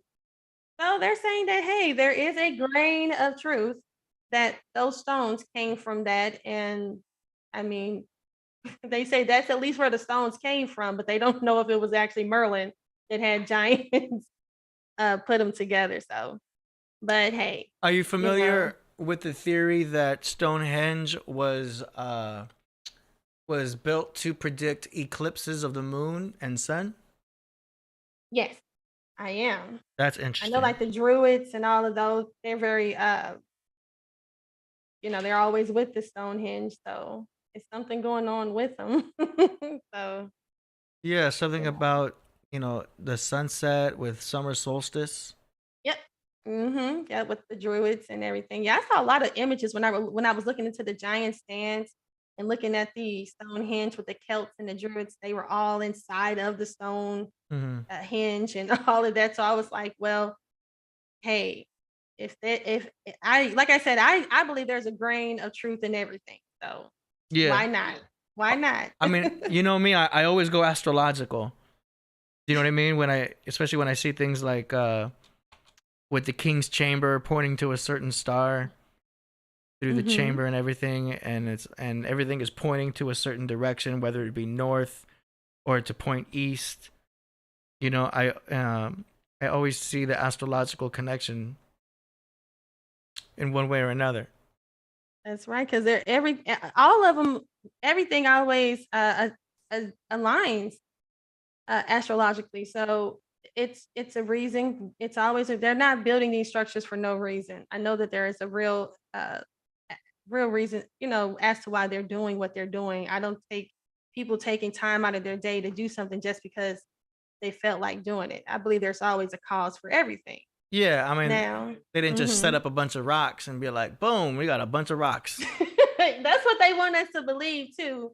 Yeah. Even though these rocks are aligned, you know, astrologically. And right here they say, and their orientations on the midsummer solstice sunrise. So suggest that at least part of the Wan Mon circle was brought from the West Wales to Salisbury Plain. So it has something to do with the solstice of sunrise, like you said. So this was not done by chance.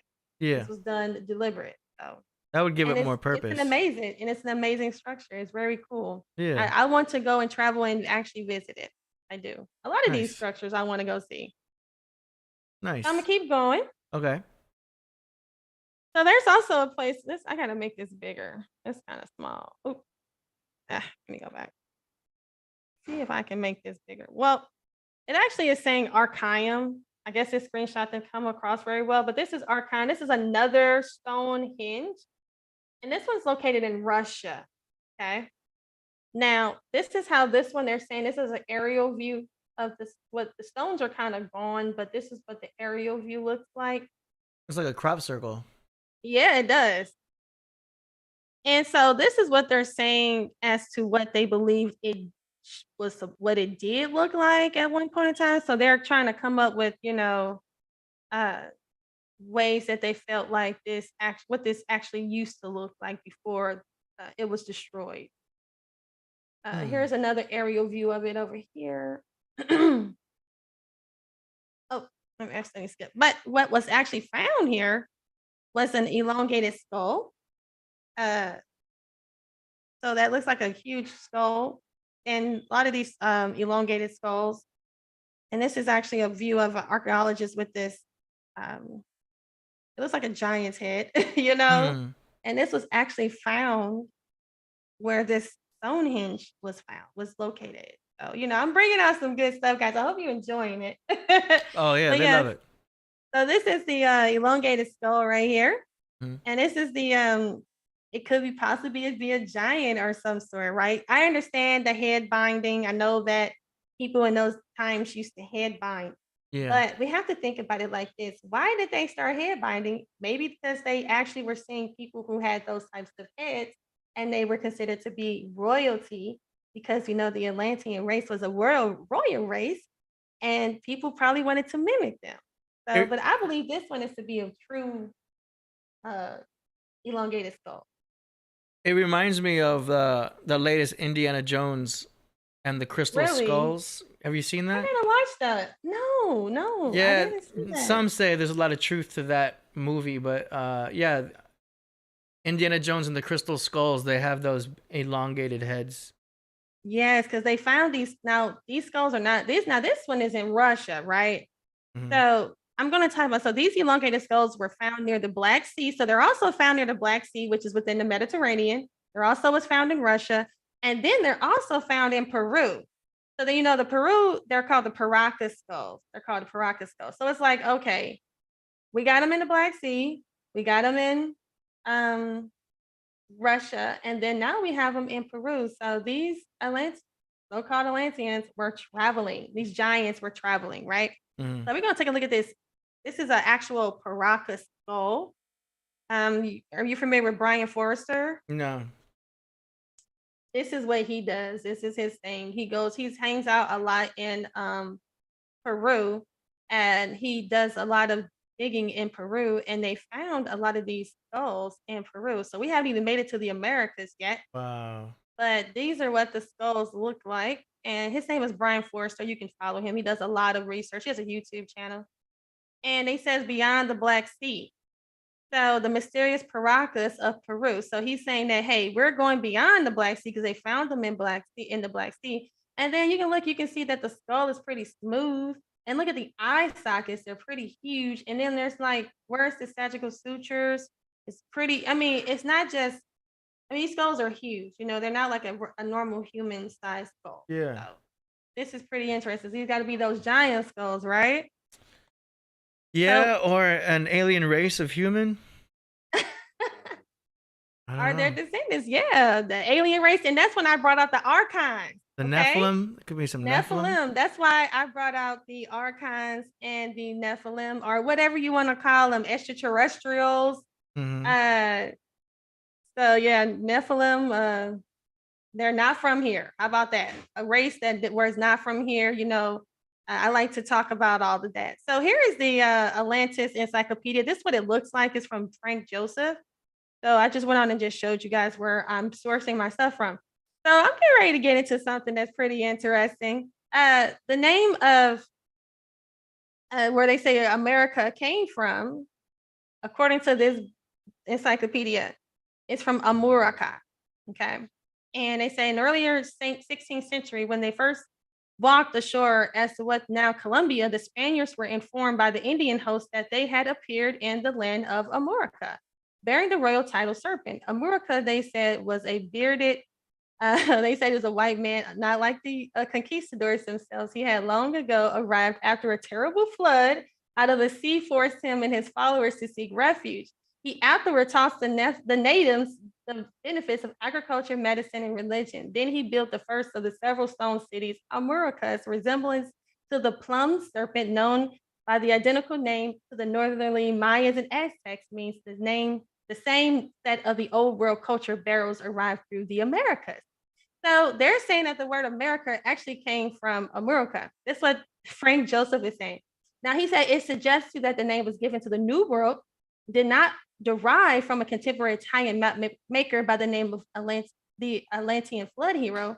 The Europeans did not use the native names for lands they conquered because they sought to lend greater legitimacy to their New World holdings by rechristening them with Old World names. Thus, the Atlanto-Colombian Amuraka was changed to America of Amerigo Vespucci for political reasons.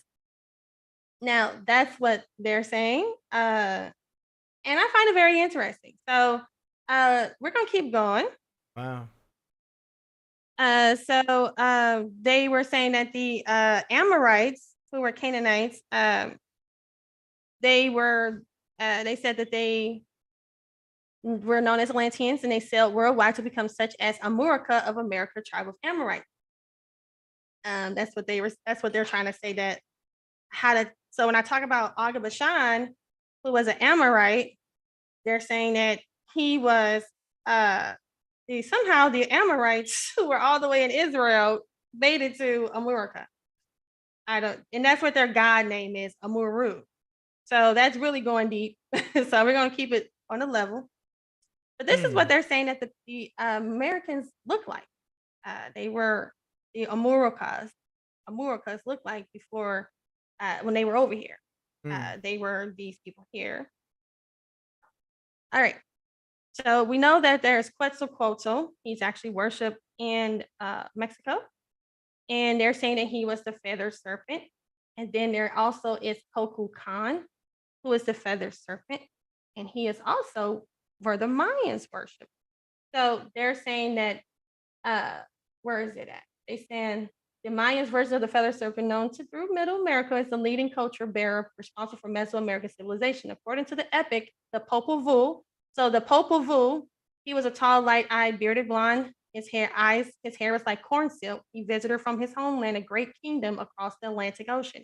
It reports that he arrived at the shores of Yucatan on a raft of serpents, perhaps a ship decorated with serpentine motif, as Dr. Thor says. And it says that he was accompanied by a group of wise men who taught the natives astrology, astronomy, city planning, agriculture, literature, government, and the arts. He put an end to human and animal sacrifice, saying that their gods accepted only flower offerings. They said, unfortunately, the Mayans' word for flower and human was heart. So they said it was indistinguishable. So they said that's why they still were sacrificing and cutting off people's heart. But they said Kukulkan was doubtless and important, though not only nor necessary, the first culture bearer from Atlantis. So they're saying that he came, Atlantis, this man came over and he taught the Mayans and the Aztecs. And they said they named him the feathers, Kukulkan and Quetzalcoatl. So these are both found in the lost book of, it is found in an encyclopedia of Atlantis as well. So again, we was talking about Amuru, and that is the guy, they're saying in Colombian native traditions, the great oceanic kingdom destroyed by natural catastrophe from which the culture hero. So they're saying Amuru, the Colombian natives, they are the ones that are telling this story about a great oceanic kingdom destroyed by a natural catastrophe from which the culture hero Amurka led his followers to South America. So they're saying that the Colombians natives were telling this tale of how these this people came to the Americas, and they were from Atlantis, essentially. So, and this is actually found in the book of Atlantis on page 23. That's my ancestors. I'm Colombian.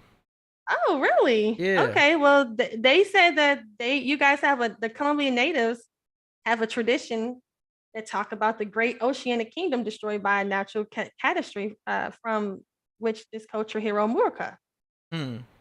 Now, are they talking about Atlantis? Yep, that's what they're talking about, Atlantis. It just seems strange because, you know, South America is far away from Italy. You know what I mean? Like, how would they know about something so far away? You know what I'm saying? Oh, yeah. That's what I'm saying. That's what this was for. They said that this right here said that they traveled on ships. Oh, okay. That's what they're saying. Yeah, they said that the epic in the Popol Vuh. So this is recorded in the Popol Vuh that these people came. Oh, I see.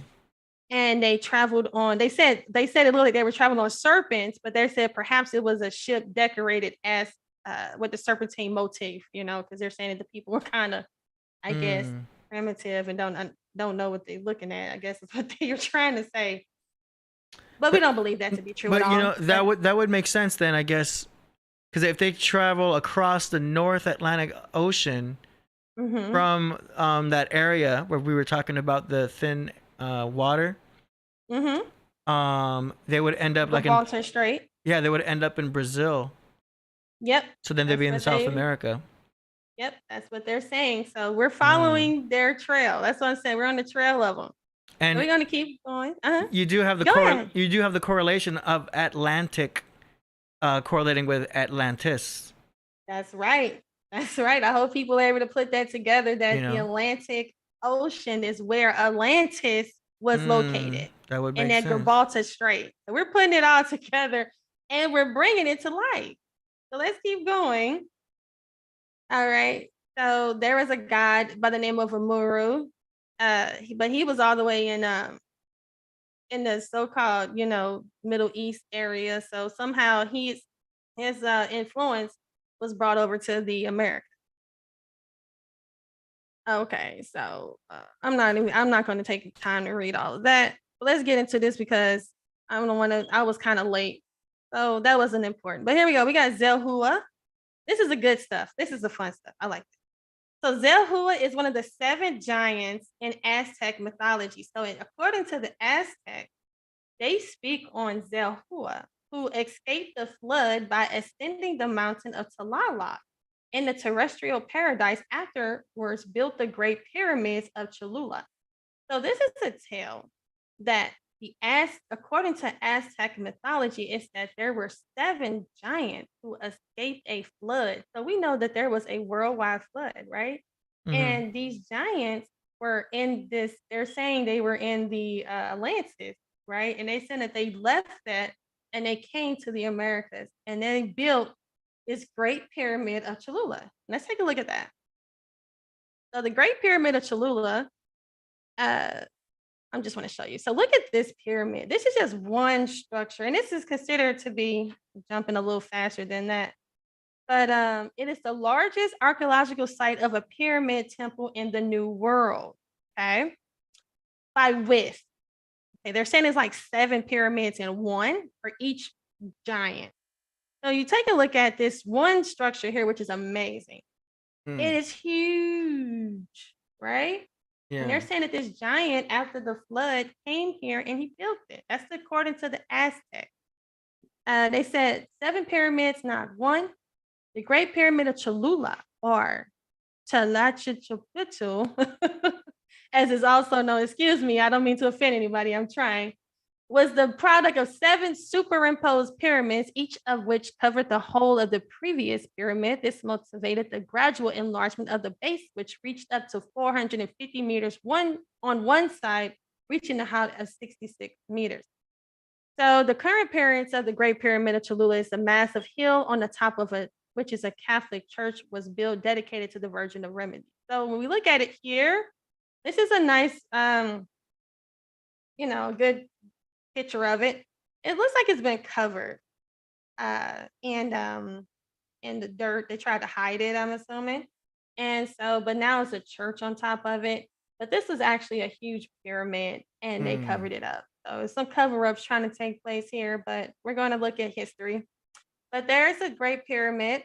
Now, when we keep going, they said mythology says giants built it. They say, according to mythology, in ancient times, the earth was inhabited by giants. But after a massive flood swept over the earth, all died except Zahui, who is in gratitude built what we know today as Cholula, one of the most massive pyramids in the world. This giant wanted to build a gigantic pyramid that reached to the heaven, right? Mm-hmm. So he tried to build it, but he was destroyed. He died, but he built something. So now they say the story of the Great Flood, according to ancient Aztec mythology, they said, but before the Great Flood, which took place 4,800 years after the creation of the world, the country of Anuhua was inhabited by giants, all of whom either perished in the inundation, which is the flood, or were transformed into fishes. Now, I don't know how they were transformed into fishes, but they say they saved 7 who fled to the caverns, which when the water subsided. One of the giants of the Zahui, nicknamed the Architect, traveled to Cholula, where as a memorial of Tlaloc, which had served for an asylum to himself and his 6 brethren. So this is actually Tlaloc right here, and I believe that this is what he actually was on. This thing is huge, right? So this is a monolith of Tlaloc. He's actually a god. Now this was just his mountain. This is called Mount Tlaloc, and this is where the giant was said to have fled to survive the flood. Now, in theory, but we know that the flood is what caused a lot of these mountains and valleys and stuff like that. But what we can believe is that this structure of Tlaloc looks like it could have been a boat. It looked like it could have, he could have, saved himself on that. But they actually took this out of the mountain, and they actually brought him, and they set him right here in front of the Mexico City Museum. So I think it's pretty cool. It's pretty huge. They made this, and this was actually considered to be before the flood. So this is a pretty old, ancient statue right here. So this is Tlaloc, and he is the god of thunder and rain. So I thought this was pretty interesting. That is interesting. Now, let's go to this is what I was saying to you, the Quinnamintzen. They're the pre-Hispanic giants that inhabited Mexico. Look how huge this is. Art. They got the people down there, and so we're going to talk about them right quick. So they said the Quinnamintzen in Aztec mythology, the Quinnamintzen populated the world during the previous era of the Sun of Rain. They were punished by the gods because they did not venerate them, and their peak civilization came to an end as a result of great calamities and as well as punishment from the heavens for the grave sins they had committed. So this is what this is according to Aztec mythology. Now, when we look at a lot of them, this is how they were said to have looked. This is what they said they looked like. Now, they said the Chronicles of Evangelists in New Spain, the noble Hispanic historians tell that the ancient times there were giants in what is known today as Mexico. All right. And they were called the Quinnamintzen. I wish I had someone to tell me how to say it. Quinnamintzen or Quinnamintzen? I think Quinnamintzen. Quinnamintzen. Sounds Thank close. you. Yeah. Quinnamintzen. That's it. That's probably how you say it. Quinnamintzen. They said that they were a race of giants that inhabited Mexico. Now, this is located in the Codex Vaticanus. This is actually found in this image here. And it's of these people, ancient people who were, fighting off this giant. And they say the Rios Codex or the Vatican Codex, which focuses on the Toltec Chichimeca people, shows the Aztecs battling and capturing one of these giants. The name of the giant that appears in the codex is Hinamitten.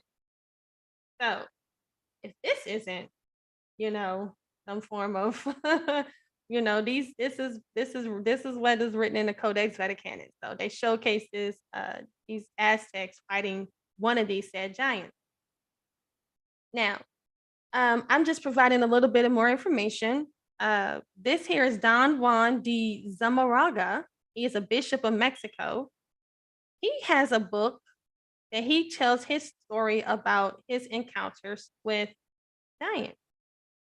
So he says the Codex Zumarraga explains that for the indigenous people, the giants were created by the gods and perished in the catastrophe of Antonatua, a supposed great flood in the mountainous area of Tlaxcala.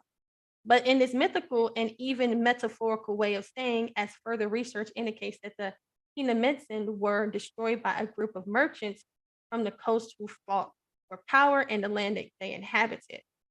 So they say the group came from somewhere in the Gulf of Mexico, where merchants and populated the valleys of mountains. The new Spanish historian Mariano Vietas tells that when they occupied the banks of Atoyac, please forgive me, the Olmec found themselves with naked and disheveled giants that hunted birds and land animals and ate wild fruits and herbs. So they said, according to Vietia, in 107 AD, the Olmec, I can't say that word, paid tribute to the Hinamitten until they were fed up and set up a trap to kill them. They prepared a banquet in their honor and waited for them to be drunk to kill them. The giants appeared in several codices of friars in one of the San Juan de Zamaraga, Florentine, directed by Bernardino Sahugan. So these are a lot of these friars came over and they listened to the tales of the people, the indigenous people, and they told them about how they would set up these giants and they were killing them because they were tired of them. So that's one of Don Juan. He was a bishop, and this is what he had talked about. Bishop Don Juan? Hey, I didn't even think about that. I guess so. Bishop Don Juan, that's him. Damn. Is that where he got his name? I don't see his green cup. I don't see his chalice. Where's his chalice at? He don't got the glasses. Wow, so he got his name from Bishop. This is Bishop Don Juan. Put those two together. That's Bishop Don Juan. That's what I heard. I heard that. Man. But yep, he talked about those giants.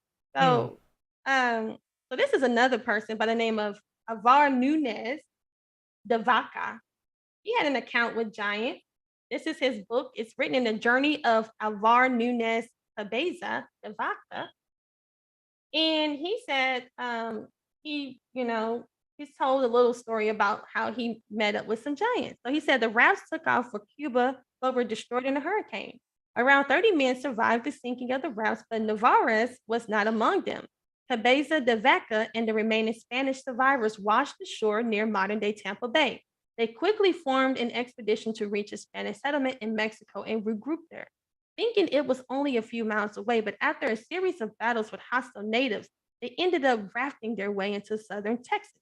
Traveling west along the Colorado River, de Vaca and the survivors of the ill-fated expedition became the first Europeans to see a bison. So that was their first time seeing a buffalo. So they said de Vaca returned to Spain 9 years later and published his story. It was the bestseller of its time. In it, there are references to conquistadors' encounters with giants. De Vaca's outstanding tales mentioned an encounter with giant natives during a raid while in Florida. Now, he says, when we attempted to cross the large lake, we came under heavy attack from many giant Indians concealed behind trees. Some of our men were wounded in conflict, which the good armor they wore did not avail. The Indians we had so far seen are all archers. They go naked, are large of body, and appear at distance like giants. They are of admirable proportions, very spare, and of great activity and strength. The bows they use are thick as the arms of 11 or 12 pounds in length, which they discharge at 200 paces with so great precision that they miss nothing. Wow. Wow. So that's according to Avar Nunez Cabeza de Vaca. and that's written in this book here. So Great I thought that was archers. pretty cool. Yeah, they were great archers. They were, yeah. So we're gonna look at some more encounters. So here it says, according to Aztecs, the legends of the Kinamitsan giants are that they inhabited Mesoamerica and Mexico in archaic time. The Kinamitsan and other humanoid giants are mentioned in Aztec and Mesopotamian myth and Spanish chronicles. These mysterious beings stood over 10 feet tall and weighed over 600 pounds. They lived in the time known as the era of the fourth sun, and it's said that they built the pyramids of the Great Pyramid of Cholula. So we talked about that. Mm-hmm. So they're saying that they're about 10 feet tall, right?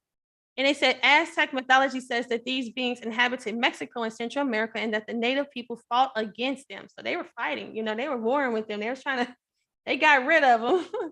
They say they were annihilated by the Aztec gods through a universal flood due to their sins or evils, similar to the Nephilim. So this story actually sounds similar to what the Nephilim story sounds like. So we're going to keep going. So Cholula was not just a fancy name for a hot sauce. They got that from way back when. Oh, okay. Yeah. Yep. That's You know what I'm saying? Yeah, I see. I what mean, you're I use saying. Tapatio more, but I know of Cholula also. I know Cholula. Yeah, when you mentioned it, I was like, "What that it is?" You're mentioning some stuff to me. I'm like, "Yeah, that is that." I've been looking at this stuff, trying to put it together for so long that I'm not even thinking about the. It's pretty simple good. things. It's a little more vinegary, but it's good. Yeah.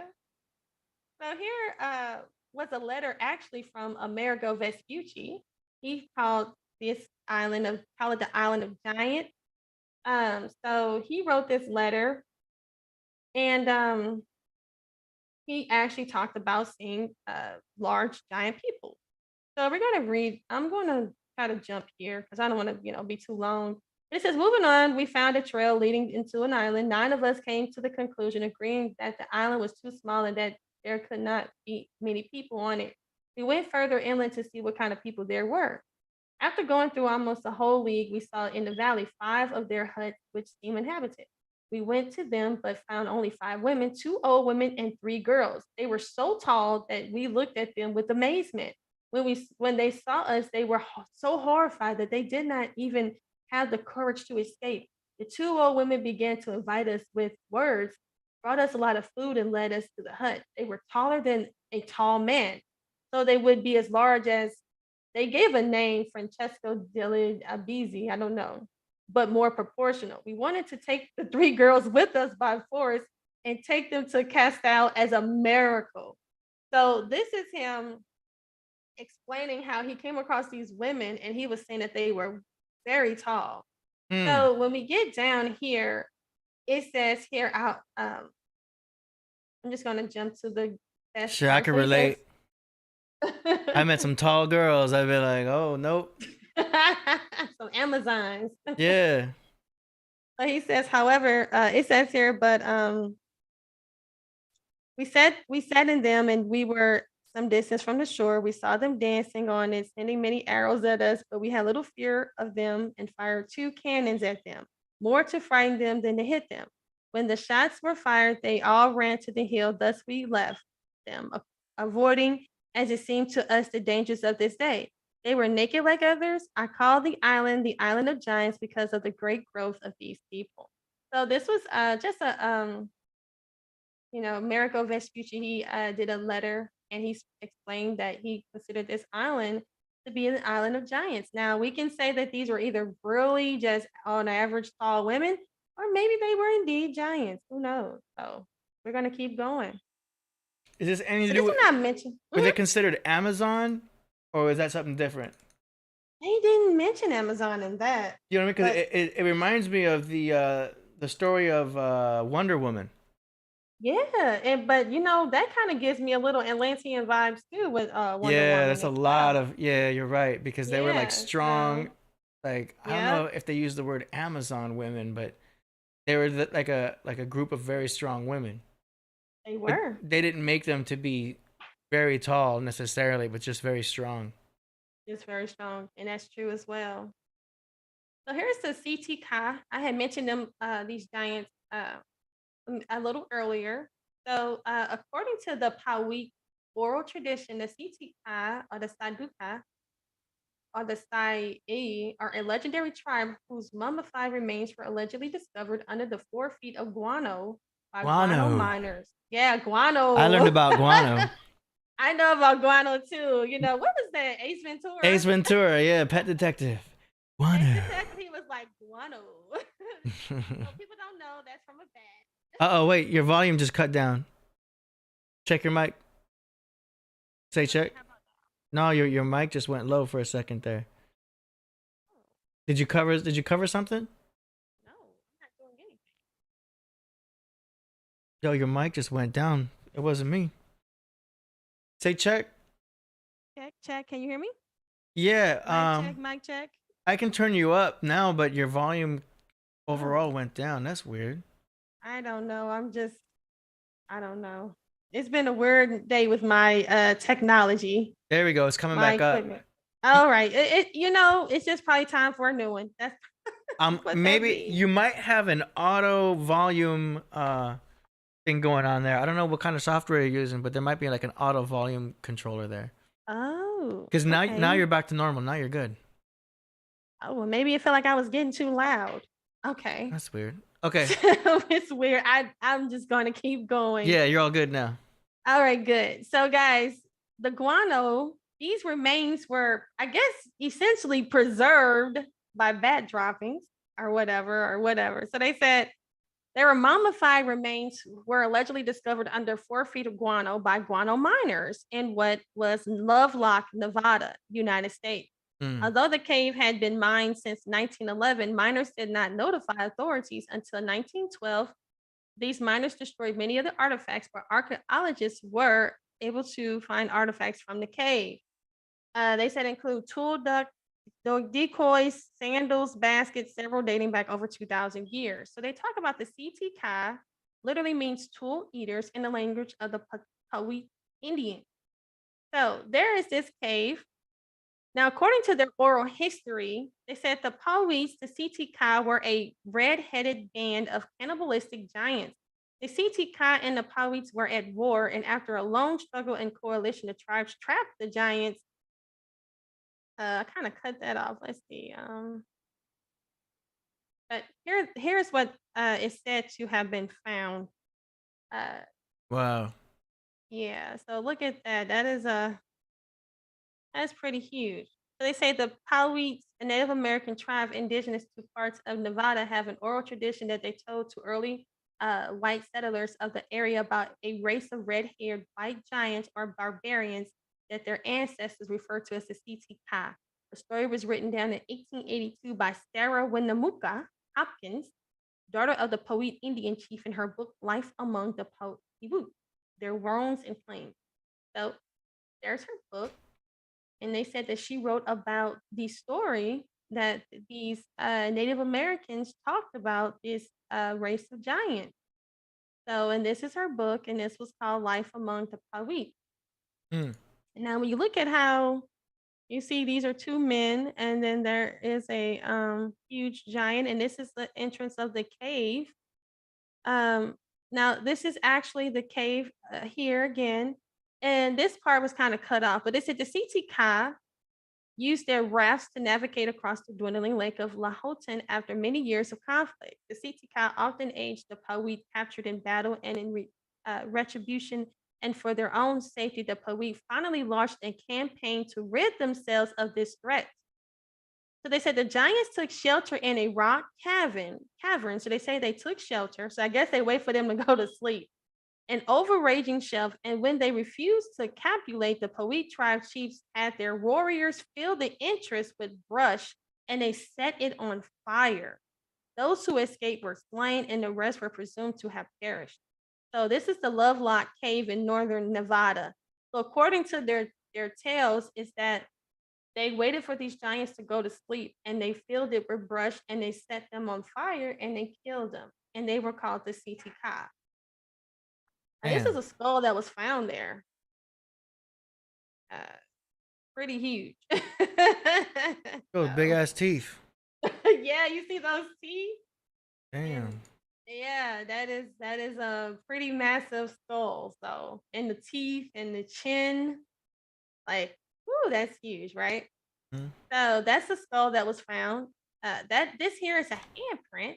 If you can see the handprint, Yeah. they said that that's a handprint, a giant handprint. I got a better scale, so they have a knife to it,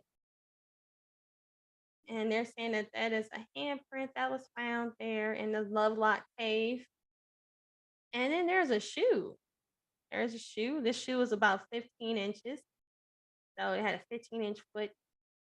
Uh, that's big feet. Damn, what is that? Size 22?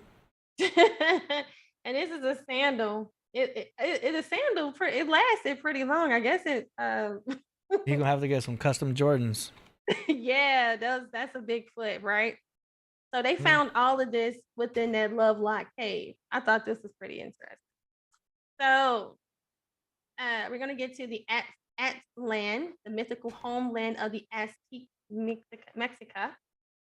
So they said Aztlan, also spelled Aztlan or sometimes Atlan, is the name of the mythical homeland of the Aztecs. The ancient Mesoamerican civilization, also known as Mexica, according to their origin myth, the Mexica left Aztlan at the behest of their god ruler, I'm not going to even pronounce that, to find a new home in the Valley of Mexico.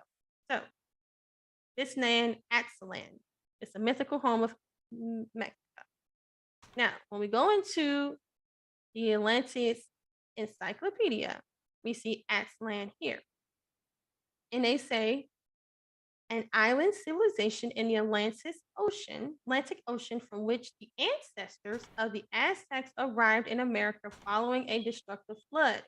A clear reference to Atlantis. Aztlan was remembered by the Aztecs as the field of reeds, land of cranes, denoting its island character, and the White Islands. On the other side of the world, the ancient Egyptians referred to an island of the Atlantic Ocean from which the first gods and men arrived at the Nile Delta as Sekhet-Aru, or the fields of reed. To both the Aztecs and the Egyptian, reeds were symbolic for wisdom because they were used as writing utensils.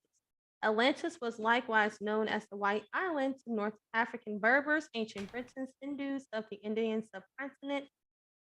So they're trying to put together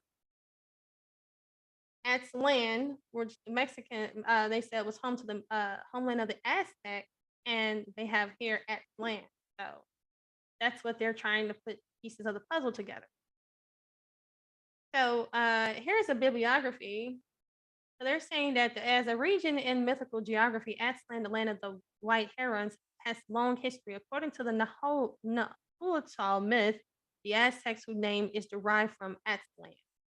So I'm not going to reread that again, but this is just further explanation as to how the Aztecs correlate with the land of Aztlan. And there's another source for that as well.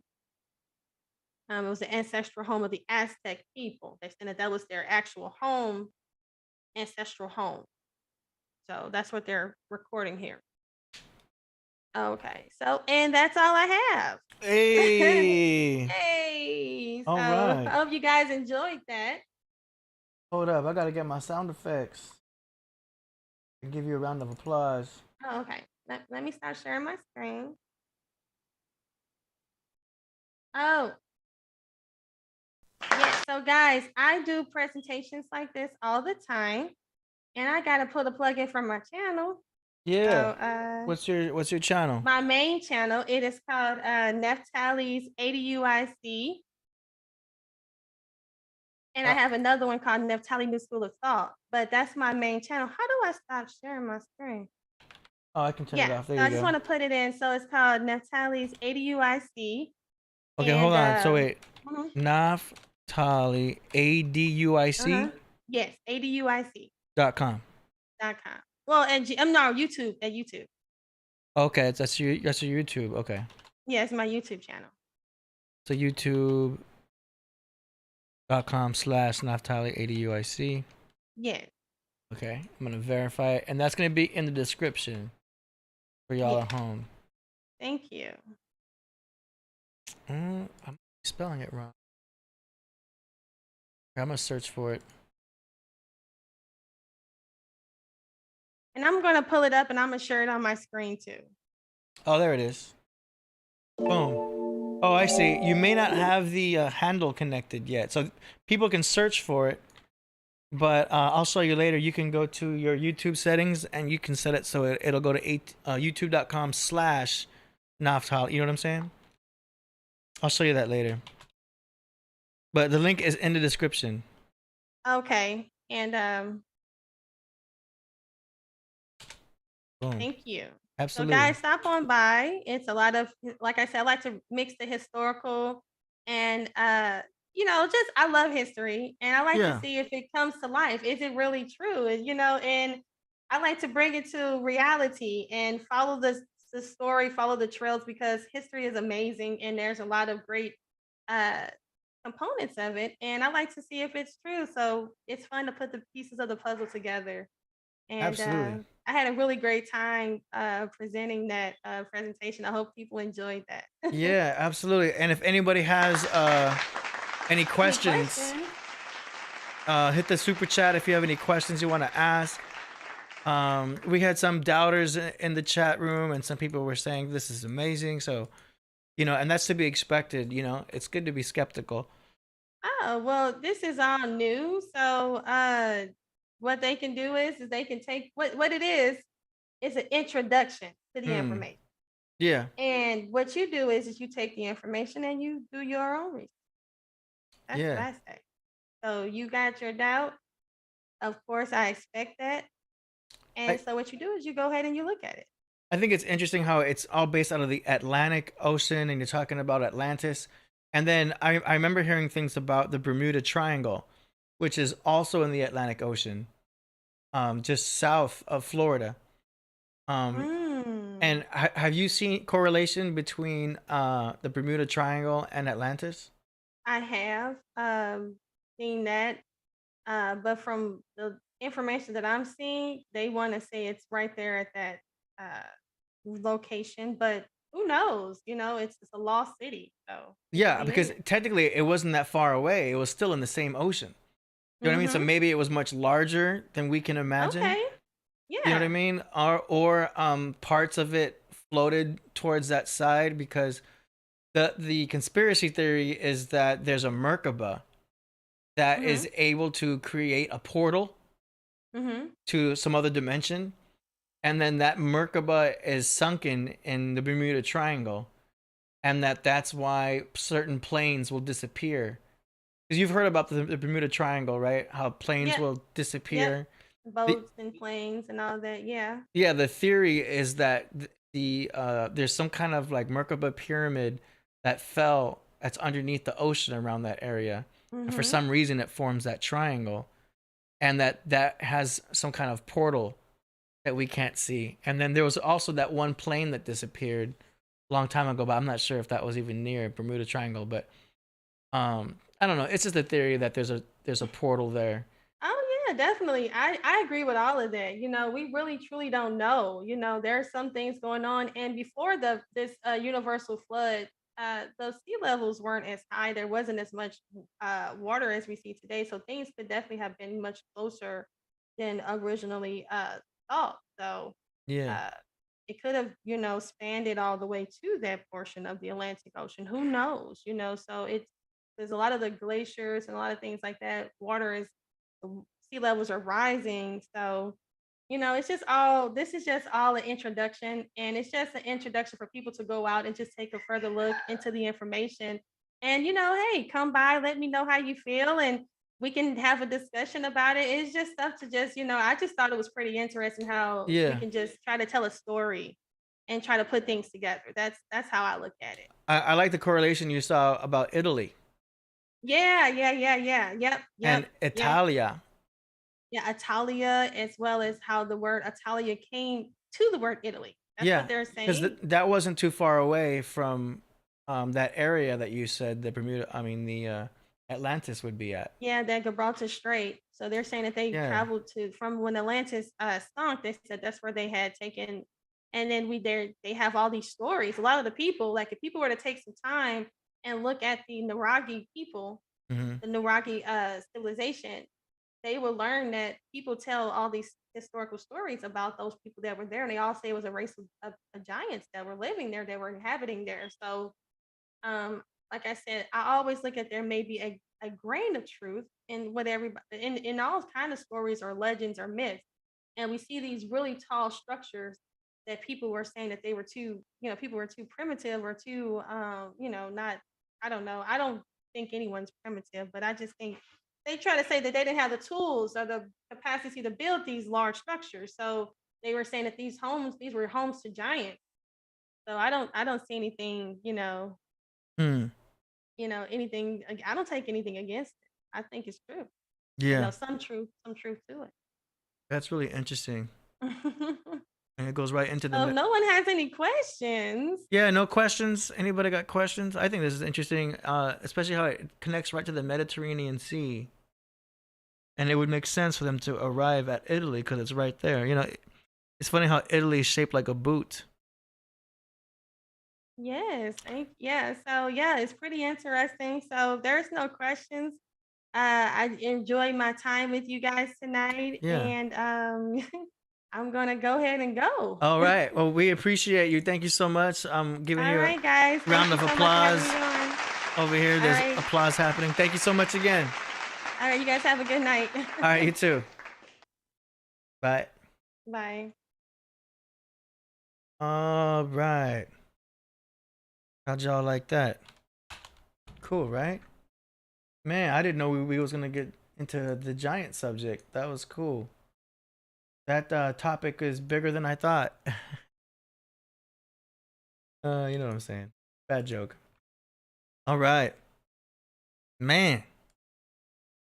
Giants. How'd y'all like that? Well, it's interesting to hit up all these topics, Very cool. Very nice. How'd y'all like that? Woo. All right. I'm gonna keep the Zoom open just in case Priest wants to join. Let me hit him up real quick and see if he's available, because it'd be cool to get a cameo from Priest. Yo, we still here. Okay. So I'm gonna keep the Zoom open just in case Priest joins us. Otherwise, we can talk about other stuff for a few minutes and then go right into the music. How you like that? Yes, sir. Miyoshi wasn't able to join us today. Okay. So that's that. How'd you like that? Hey. Teenage Christ, I don't know if she is married. You should have asked her. Or unless I didn't see it earlier, you know what I'm saying? Coach Kandaka says Queen Tings. Voltage says it was good. We're open-minded around these parts. Absolutely. Absolutely. It would be interesting also to get Tahuti's input on this, because I remember Tahuti talking about the elongated skulls. We got to get Tahuti back on again, because he definitely had a wealth of knowledge as well. So, very cool. All right, so like I said, I'm going to keep the Zoom open in case Priest joins. Otherwise, we're going to go right into the music. You know what I'm saying? And we'll go with the flow and see what happens there. All right, I think I got everything all set. We actually got a decent amount of submissions today. 1, 2, 3, 4. We got 8 tracks to go through, so let's do it. Y'all ready? Teenage Crash is asking, how about Coach? Is she married? Damn, Coach, they after you. All right, let's do this.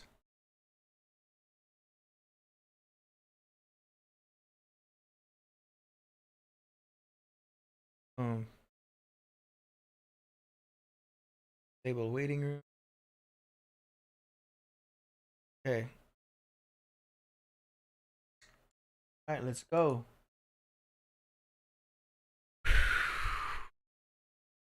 First track we're going to go into. Oh, by the way, we're going into song promotions. This is where we play tracks that were submitted to the show. as y'all already know. The show. Okay. First one is by DJ Aurora Borealis. This track is called The ROM.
Cool track. Not bad. I would raise the snare. You know what I'm saying? I would add a few strings like I was just doing. It was cool. I like it. It almost was like a good freestyle beat too. You know what I mean? I would just raise the snare up a little bit. But yeah, a little bit of strings just to add. It's cool. DJ Aurora Borealis. I like where you're going. I like where you're going. You definitely are on the right track with some cool beats. Absolutely. Good track, good submission. All right, next up now we've got the DJ from Guam featuring Column Otta, Tretchtown, Jamaica. Let's go. Go. Boom.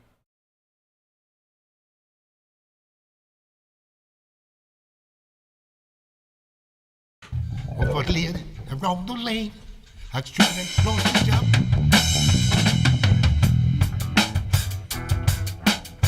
Food ya giving and can. I know they overstand. Me nah die no controls. Me nah die no controls. Let's just give in every end, my brother man. Oh, you overstand me. Me nah die no controls. No conscience. Let us even every hand, my brother man, you overstand me. The cat that run across the streets, a whip come across her face. Some have lost their faith. Wangana voodoo man, Uncle Phil will around the lane. A stupid and lost his job, looking for someone to blame. Wangana voodoo man,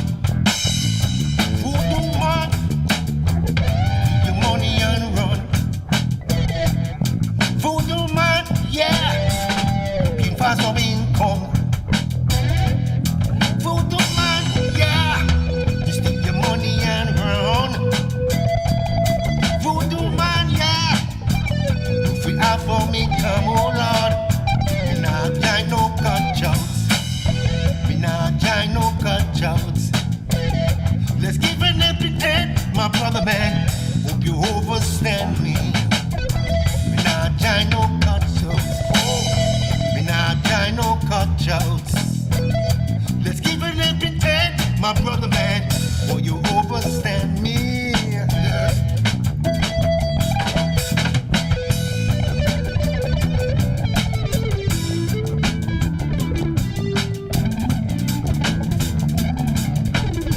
Ooh, who's that drummer? Get that run across the streets.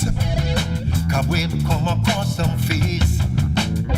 Some have lost them faith. Run Ghana voodoo man. Uncle Phil live around the lane. A Chupi then lost his job. Looking for someone to blame. Run Ghana voodoo man. Voodoo man. Steal your money and run. Voodoo man, yeah, from far from income. Voodoo man, we steal your money and run. Voodoo man, oh Lord, from far from income. Jah is a powerful man, yeah. When demon come, they run away. Jah is a powerful man, yeah. Go down on your knees and yo, that drummer is fire. Me nah die no cut chops. Let us give an helping hand, my brother man. Hope you overstand me. Me nah die them cut chops. Oh Lord, me nah die no cut chops. Let's give an helping hand, oh Lord. Come and join me. Please come and join me. Please come and join me. Please come and join me. That was great. DJ from Guam featuring Column Outa, Trenchtown, Jamaica. It's called No Cutthroats. That's cool. Yo, you're basically starting a band, DJ from Guam. You would need a group name. If you guys are gonna keep making songs, you need a group name for that. That's really good. That drummer is keeping the tempo really well in the background. Like he's solid. I can hear those fills. Really good drummer back there. Guitar player's dope too. I can tell you're recording it live.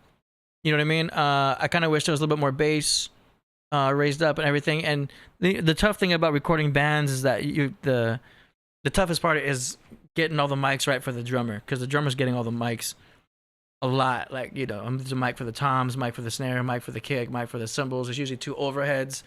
Once you have the drummer nicely, you know, mic'd up, then you just plug in the guitars, bass, and obviously vocals. Those go into mono channels. Unless your guitar player has a processor, then he'll get stereo. But still, I know it can be a challenge to record live bands and everything. It sounds good. Great musicians, great talent, great skills, all awesome. I'm hoping you guys can get into a studio and do that, you know, in a nice professional recording setting, because you guys deserve it. You deserve to get a professional recording right there. It sounds great. It's awesome. Once that mix is solid, you guys are just putting out some rugged music. It's worthy, you know. Great guitar player, and I know how it is to find good musicians.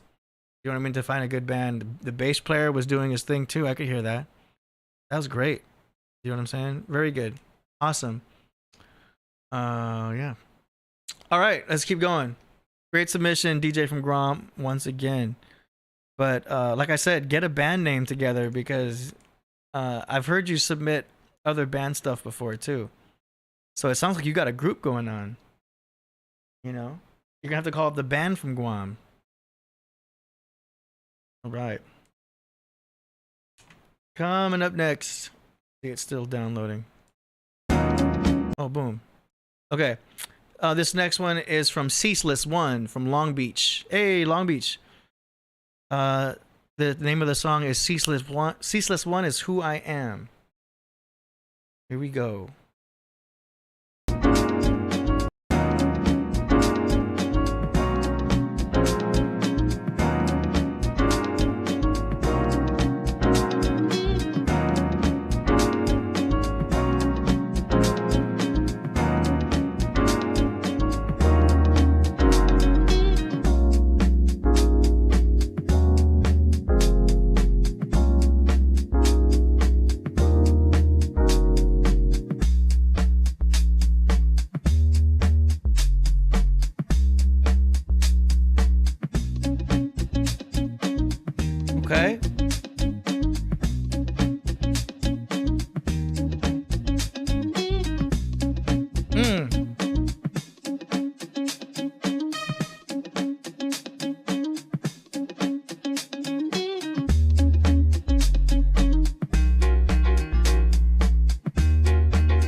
Jam shit. I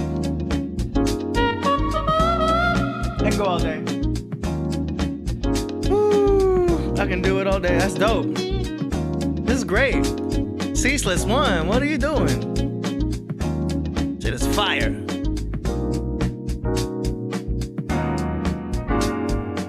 If you slow this down too, you got a dope hip hop beat. But this is dope too. It's like a good little jam session. I know, right? How do I do a little snooping now? This would not work at the strip club, Scar Town.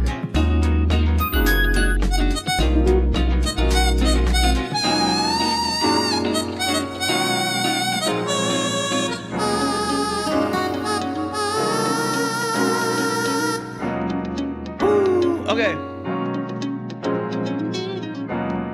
That was great. Damn. Fire. Ceaseless One. I like that.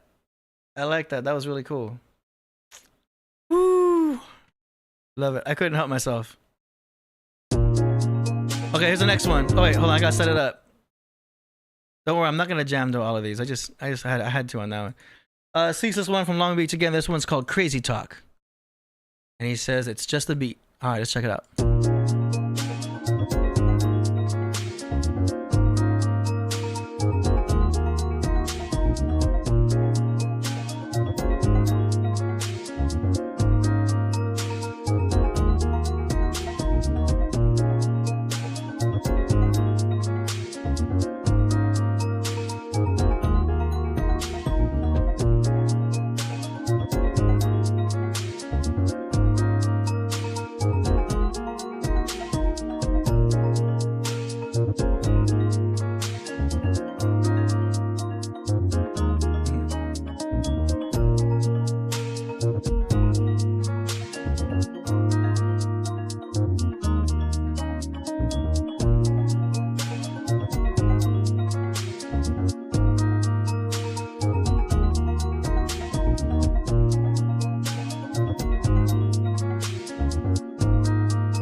got those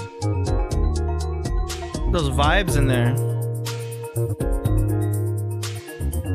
Sounds pretty cool.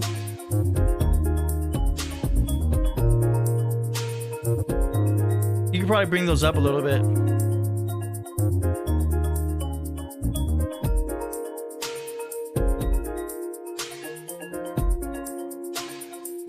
See, music like this can be good for commercials. This is like commercial music.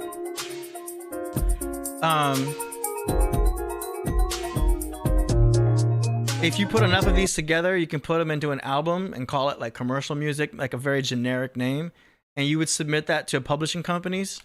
And once they get one of those tracks placed into a commercial, boom, you get paid. And that's publishing. Those are royalty. That's royalty money. I used to teach a class at the LA Recording School. It was a graduate program, and it was like a publishing course. And we talked a lot about this type of stuff too, where if you build a library of tracks that are very specific to, like, you know, TV shows, especially instrumentals, take whatever instrumentals that you don't have anybody on like that, and just create albums with it, and then submit them to publishing libraries, and then those libraries will get them placed.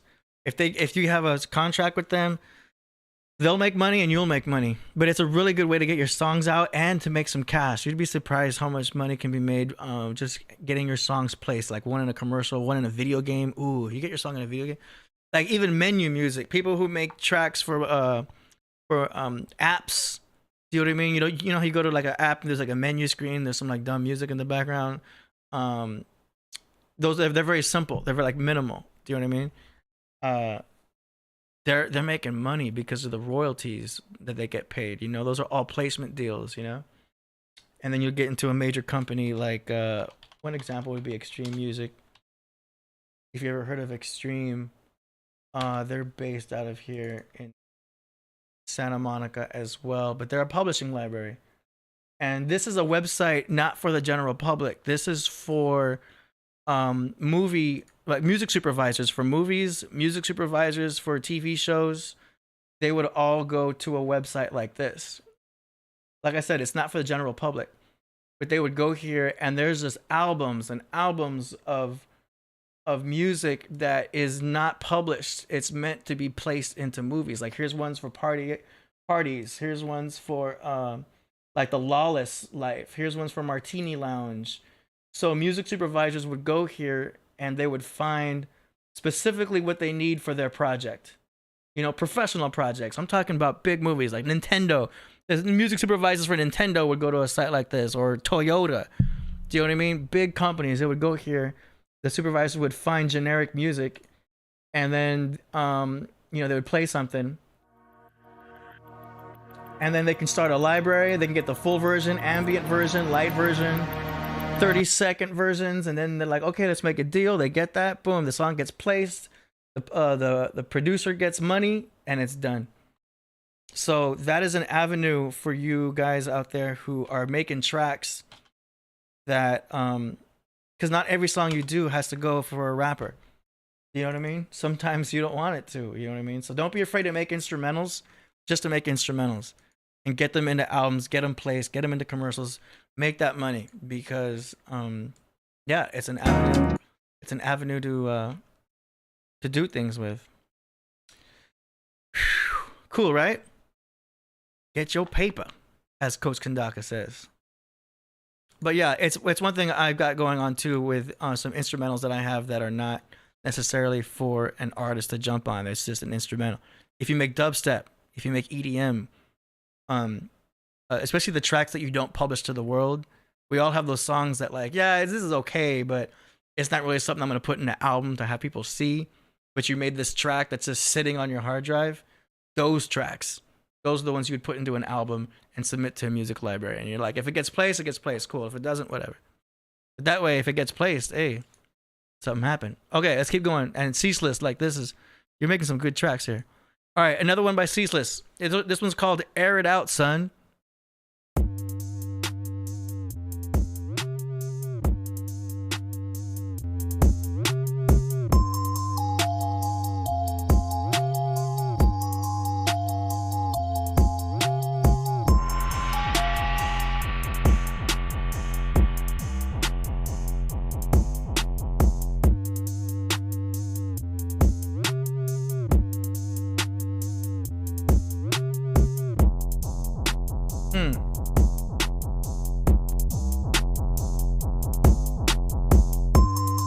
Okay, now where can you guys see this?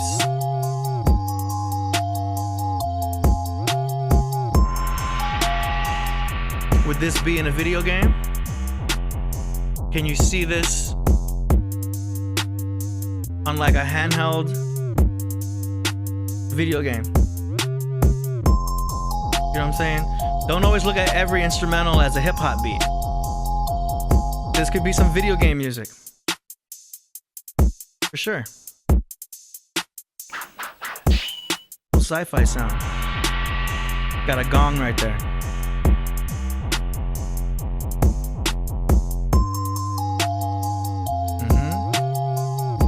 Someone said Tomb Raider. Someone said Gangsta Ice Cream Truck. Shout out to Teenage Christ.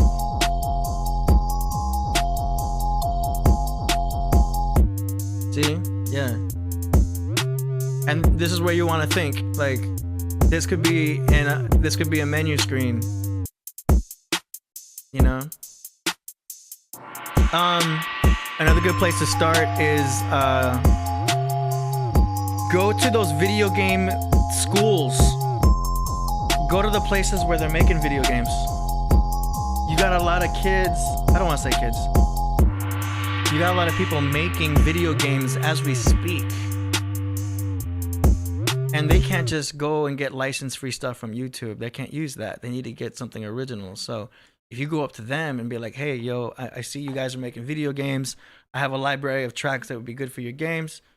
You know, maybe you work out a deal, couple $100, $500, you know, some small chain stuff. And they use it. They like using it. Next thing you know, now you have a client.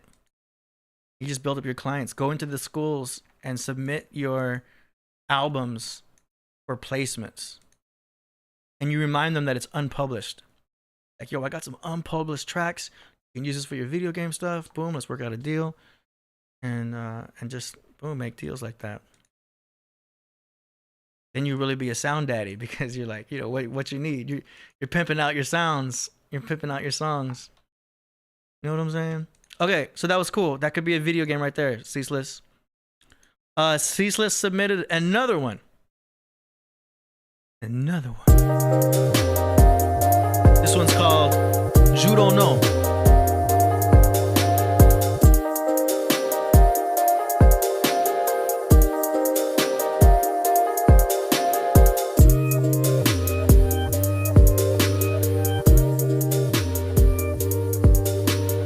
Yeah, don't send them sample tracks. That's right.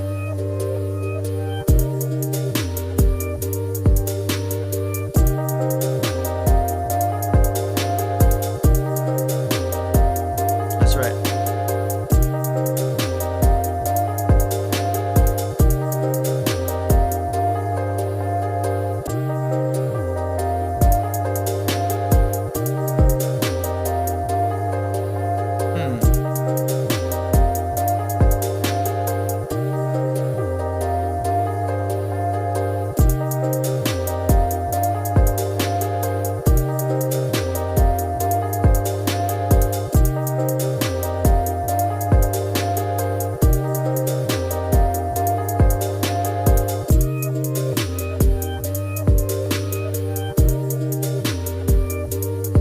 This one's interesting.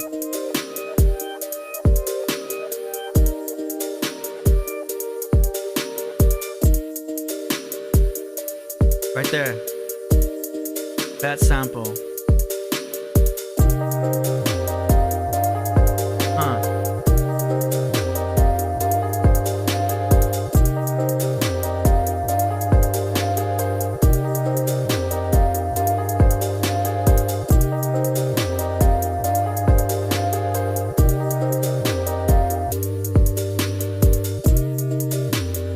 I'm hearing two songs on top of one right here.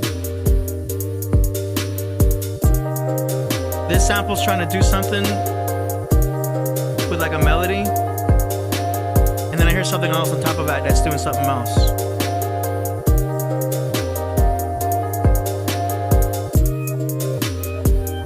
I hear two songs in one right now.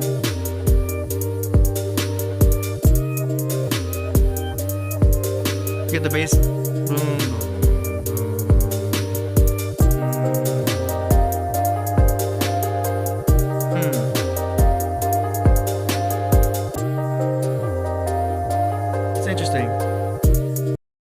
not sure what I would do with that one. It seems more experimental. But yeah, that one's interesting. I gotta say my favorite though is Ceaseless Is Who I Am. That first one, the one I was jamming to. That was my favorite so far. But great stuff, man. Let's keep going. Next up now, we've got Fella B from Melbourne, Australia. From down under.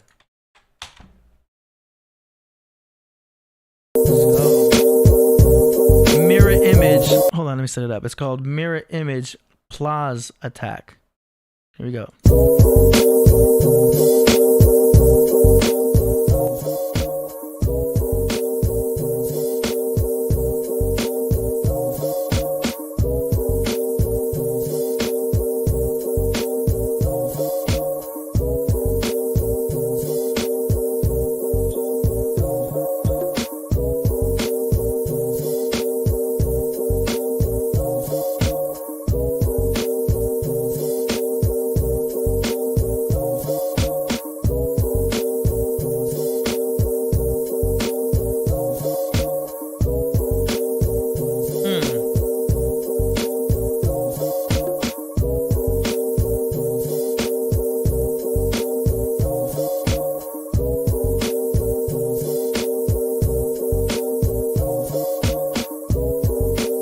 That sample is pretty loud.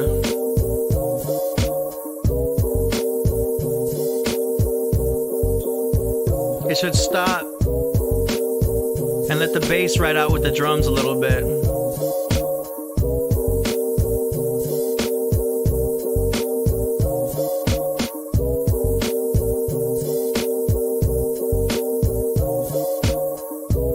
Right here.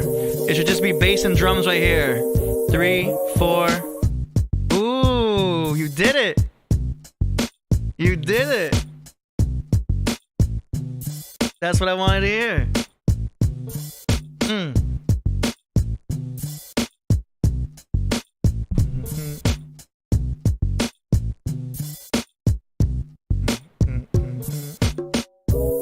Okay.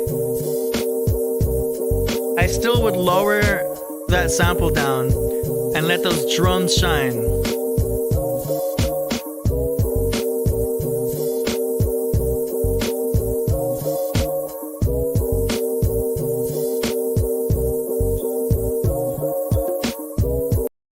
Cool. You did it right. I like the arrangement. I'm glad you dropped that part right where I said. It was cool. All I would do is just lower those samples a little bit so the drums have more dominance, because you want to give people that head nod. You got to set it up so that you're nodding your head. If you're not nodding your head, the drums aren't loud enough. Do you know what I mean? So yeah, always start with the bass and drums. Make sure that's hitting, and then bring up your samples as an atmosphere. Boom, boom, boom, boom, boom, boom. But not too loud so that you lose it. You know? That's cool. Good submission. Thank you, Fella B. See, you're in the chat. You're in the chat. Okay. Next up now, we've got... Oh, we got more coming in.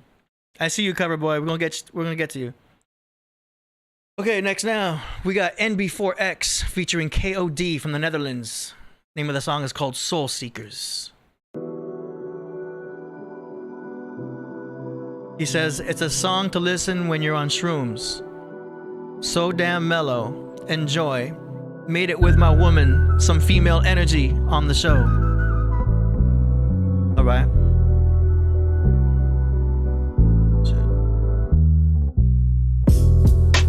Ooh. That's a good snare.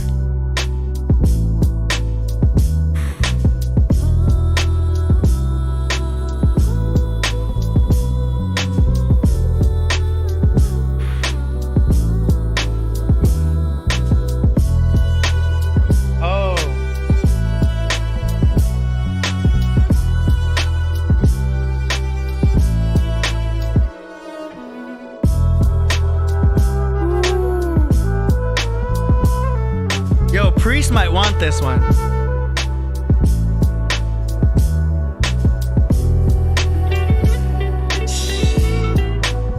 What?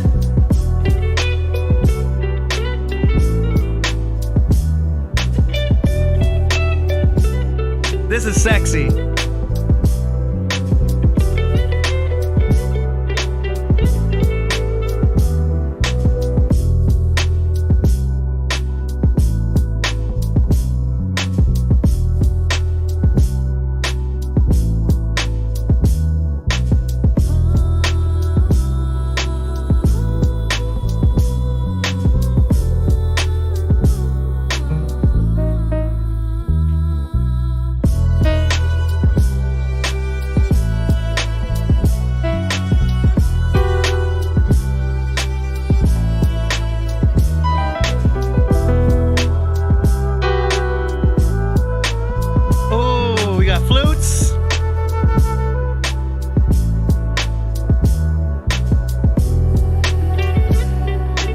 Guitar, man. That guitar is fire. It reminds me of some Santana.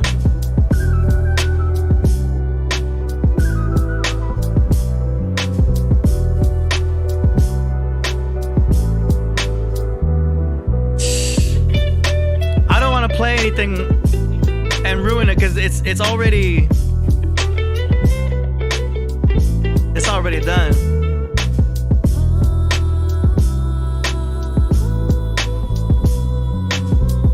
Vocals.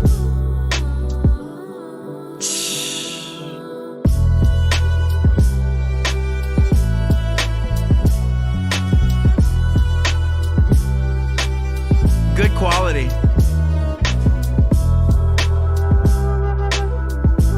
And there's so much going on.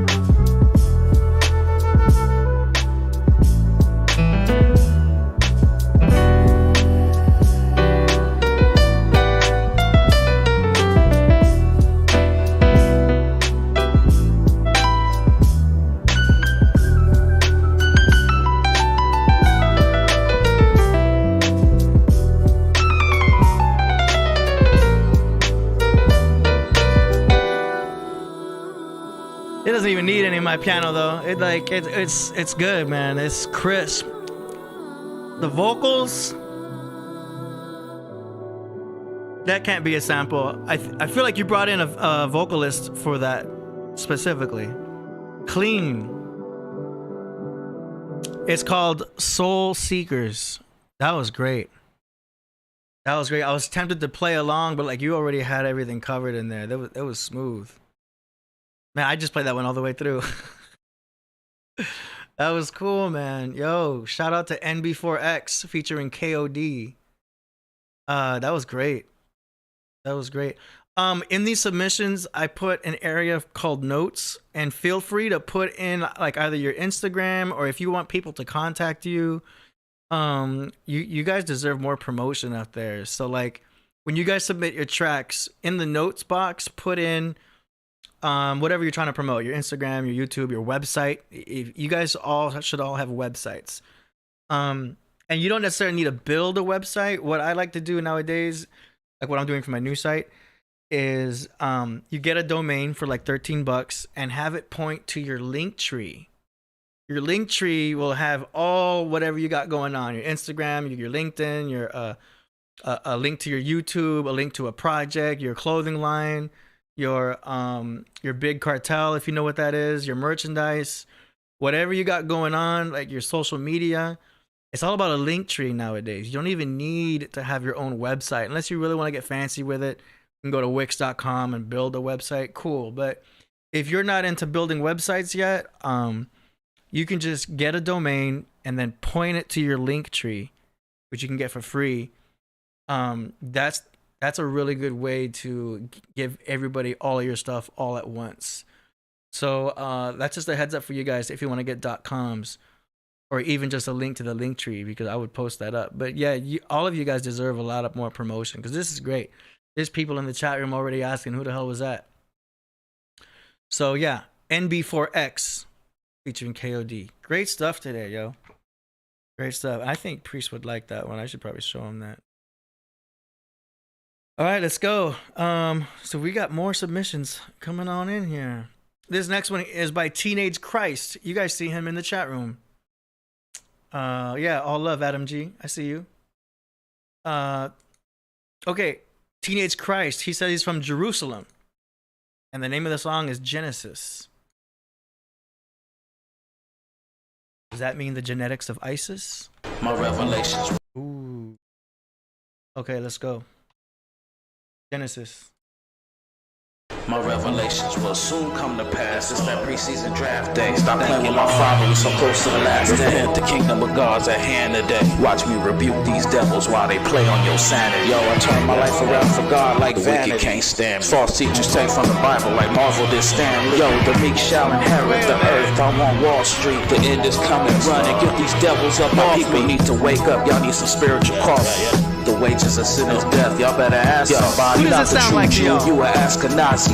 Yo, the abortion clinic's the new place where balls sacrifice the body. The wages of sin is death. If the love is supposed to y'all accept everything this day. I'm still seeing Jesus ain't okay. Just take it back to the old days. Bow your head, say your grace over the plate. Food at the church, I can't wait. Y'all let these wicked folks steal y'all power. You need to rebuke them demons in the name of Jesus, you cowards. I bind every witch, warlock, and tarot reader. Fake teachers of God and each and every wicked leader. There's a special place in hell for you and each and every spell you drop and cast. Let every curse return to you twice as fast. My gifts to God got no price tag. Lord, we bind homosexuality in the spirit of fast. Ask the Lord to get your mind back. You ain't truly prayed in years. Try that. These healing stones. Don't buy that. All these trinkets and stones. That's just a portal for wickedness and demons. The power is inside. It's that magi magic. Teenage Christ back at. Turn the young black men to a bunch of suicidal faggots. Thank God for Emmett Till's mama. Make them look at it. Celebrities rep the synagogue of Satan, and I can't act like Baphomet. Y'all going out backwards. Sadducees saw me talking with the crackheads. I got to be about my father's business. Hallelujah, can I get a witness? See, that's why y'all quiet. Satan got you niggas. The whole street scene need repentance. God's word in every sentence. Just pray for y'all cats for 5 minutes. Took the Bible, put the vibe in it. Send the cats, just ride with it. I pray for your soul soon as I finish. Drop the mic as I cast down the wicked. Your sin causes sickness. I played the fool too, thought that was pimpish. Night wrestle for my blessing till the angel diminished. Changed how I walked every day's of remembrance. Belly of the beast, God knows all the cheat codes. But the teacher said, nah, read it for yourself. And knock all the stones and candles off the shelf, yo. And repent from your sins, that's really all that's gonna help. I seen a wheel in the middle of a wheel in the firmament. Shout out to Ezekiel, God and Jesus was turning. I got faith in the grace of God, oh my Lord. Wicked pray for my downfall, I'm having a ball. Every unclean spirit, I bind all y'all. Phone charge for God's call. Jesus on the main line, just like Paul. Yes, sir. Hey. Yo, I should have known. I didn't look at your picture close enough. I could see that's you. Lord Galaxar. Man. That was cool. That was cool. Cold. But the background, the keyboard I'm hearing in the background. Teacher said, nah, read it for yourself. And knock all the stones and candles off the shelf, yo. And repent from your sins. That's really all. I like that. All that's gonna help. I seen a Jesus was turning. I got faith in the grace of God, oh my Lord. Wicked pray for my downfall, I'm having a ball. I would turn that up a little bit with those keyboards because it sounds so cool. But yeah, Lord Galaxar, I didn't know you changed your name. Teenage Christ. Are you a teenager though? Like I'm trying to think of your marketing as an artist. You know what I'm saying? Or is that just a YouTube name you're using right now just for fun? I'm trying to see what your artist name is. Your YouTube is Teenage Christ. Oh, you're making this official. Okay. I got you. Teenage. Okay. I'm not sure if you're actually a teenager though. You know what I'm saying? That might work against you. You got to think the long term as an artist. You know, you're going to be making music. You're going to be getting older. You know what I mean? It's going to be obvious in the future. You got to think 10 years from now. You know, you're still going to be called Teenage Christ when you're, you know, older. Think of yourself on stage. You know, think of them calling your name. Get that artist name solid. Make sure you want to stick with that name. If you do, rock with it, cool. But I'm thinking, you know what I mean? People are going to be saying, yo, you're not a teenager no more. Why you call yourself Teenage Christ, you know? I'm just thinking of your marketing as an artist. You know what I'm saying? Okay. Other than that, great submission. Let's keep it going. We got more. They're piling up. Next now, He said I'm old as hell already. Well, I mean, okay. Hey, just keep going, because like it doesn't matter how old you are. You're putting out content, you're putting out stuff, you're getting fans right here. People like you. You know what I mean? I would say keep going and come up with a solid name that as long as you feel it, as long as you feel it in your soul, you're good, because you want to consider yourself continually to create. I know you're into the Bible, you're into God and everything. So as you know, you're a creator as well as he is. So you're going to be creating more of this. There's plenty more to hear from Lord Galaxar or from Teenage Christ, whatever you want to do. You're going to be creating. Just make sure you pick a name that's solid, because you're going to be publishing under that name. People are going to be eventually wanting t-shirts. You got to think of your merch. Okay, just keep going.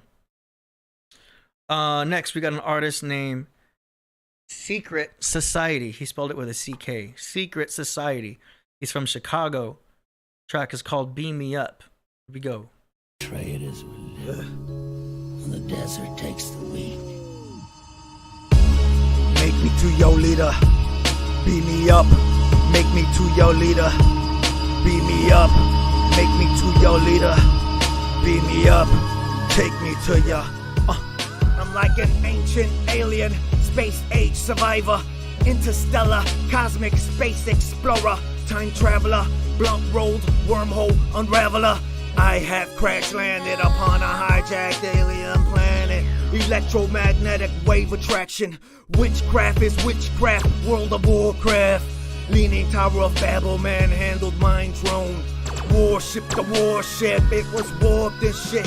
Full speed ahead, full sound wave interlaced. Witness the product of a manipulated strain of DNA. Ancient alien reptilian race. Engineered an experiment gone horribly wrong. No more lost in outer space but inner. Cause I don't find inner peace without a universally programmed to plug in and download interface if she happens to get out her space. Welcome to the beginnings of an inward journey to a fatal place, the final frontier. Yeah, I am way out there. A sci-fi, psychedelic, psychic demigod. Cranial experiments. If you have cancers, I have answers. All problems I have, solutions to them. Pray to me to receive sight beyond sight. Infinity and way beyond. Lemniscati is an 8 sideways. Transform 2 circles stretched outwards. Right angles, 2 3/6 degrees. 2 squares, 8 sides is definitely an 8 in me, an 8 to me. Join me while I traverse this inward journey to interstellar, galactic time-space travel. You've reached the outer limits and way beyond. Welcome to Atlantis, where I have landed. I have planted a plant upon a dirt planet. Time lapses as this germination process begins. Genetically manipulated DNA structured, see, anthropomorphic beings. Sci-fi, AI, holistic zeitgeist, gigantic, Asiatic, galactic praying mantis. I am a master monster builder. Witness an alien afterlife. Open up massive, colossal, celestial portals in the sky. Enter the descendants of an ancient race of beings with elongated skulls. I am the creator of all space age technology, the universe. Hey, he said elongated skulls. This is perfect. Good submission for this show, because we were just talking about elongated skulls. Yo, I like this part where you were like, notice as this traverse this inward journey. Like, I can tell you're freestyling. You know what I mean? This is how great songs are made. You definitely you're freestyling it, but when you go back, you can take certain parts and build a song upon it. Do you know what I mean? Obviously, because it's a freestyle, I'm not gonna get hard on you about the mix or anything. Yeah, you probably need to compress those vocals more and bring them down a little bit.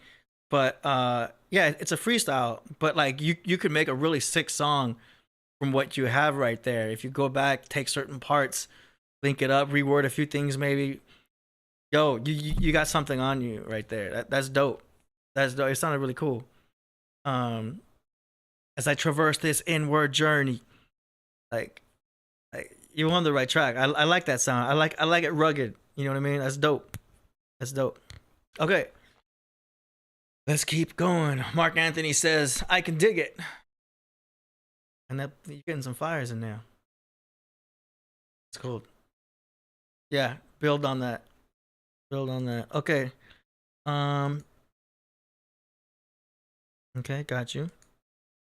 Yeah. Submitted 3 times. I got you. Okay. Cover boy in the building. Sent another beat. Let's go. I got a text from Priest. He said yes. Chasing that A and want to save time?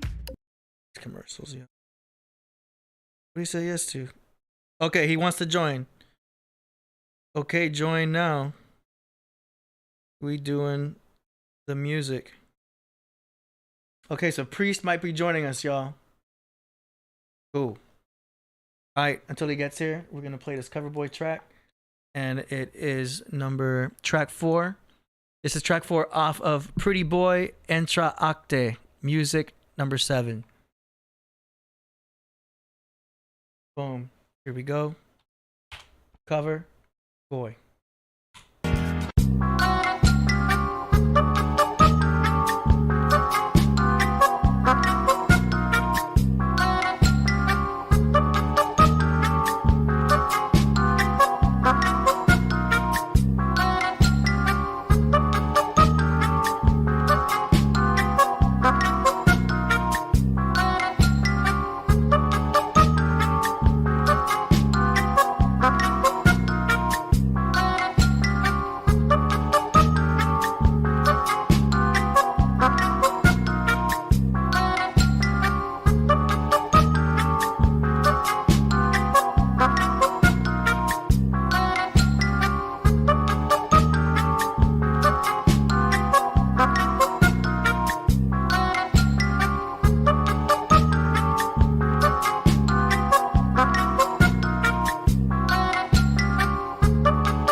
Thinking like Willy Wonka, Chocolate Factory,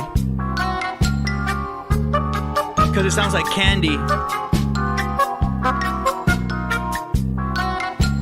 Not like a Oompa Loompa rap, but like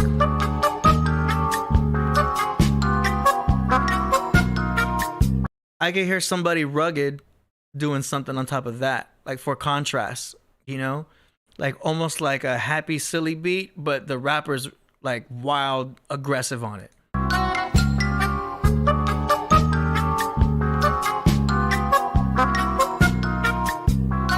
know what I'm saying? Like, yeah, Candyland, I ain't a fan of your man. Cancel the band, man with the bang, with the goddamn ham in the band. You know what I mean? Yeah, that's cool. I would have a rugged rapper on that, do something sick. Do you know what I mean? Because there's something about the contrast when you have a silly something like happy beat and then someone rugged on top of that, creating that yin yang. You know what I mean? Mark Buddha says I can hear doom on this one. It's like some Psycho Circus-ish. Yeah, almost like if you guys know who ICP is, Insane Clown Posse. That could be an Insane Clown Posse track. Yeah, they kind of did that same thing like I'm just saying, like where they're being rugged on top of silly beats. Not to call it a silly beat or anything, but like it's someone said Busta Rhymish. Sample 2x speed and pitch it way down. I want to make sure I was playing at the right speed. Yeah, okay, that was the right speed. Went full Onyx. That was cool. All right, Priest, if you hear us, go ahead and join. All right, let's see. Any more submissions? Another cover boy beat. Hey. I see you, cover boy.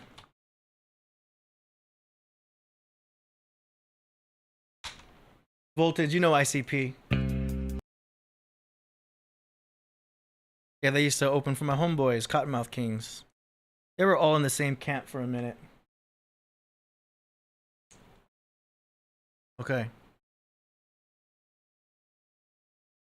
Okay, let's see.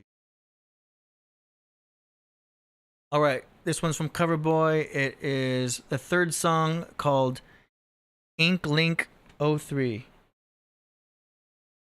Third song. 1, 2, 3. Here we go.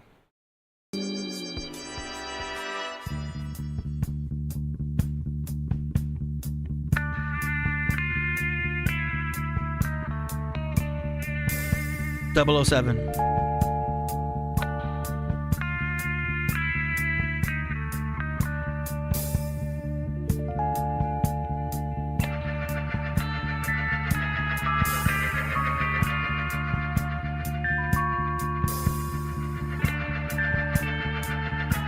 GoldenEye.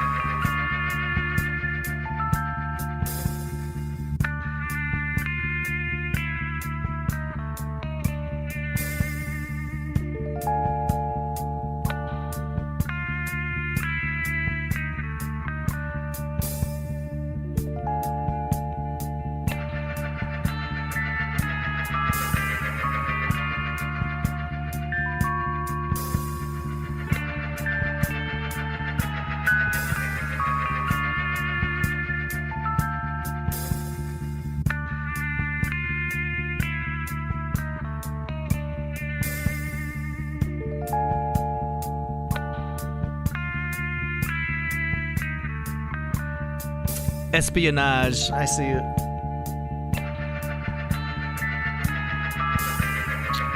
More bass. Need more bass. That bass needs to come up a little bit. Boom, boom, boom, boom, boom, boom, boom, boom.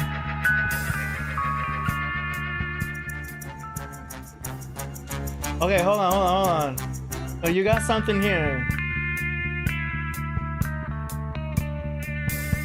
It's so much build up, Coverboy. I feel like you're really building up to something. Like, I like this, but I want more bass in there.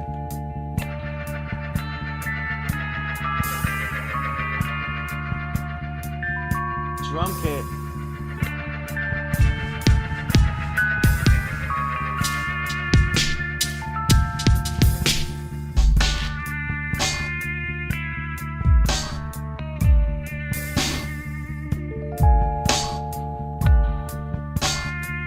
It can be like, you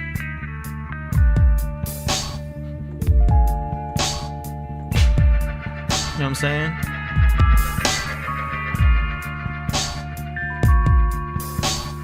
Alright. Gotta find the right snare.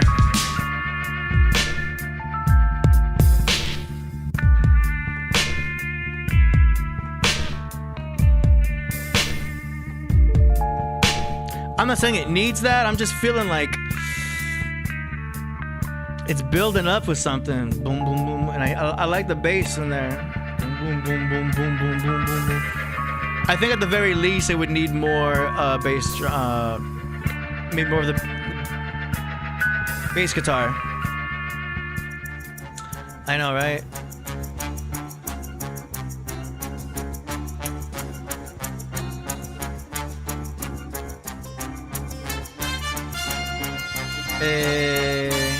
Priest would like all of this, man.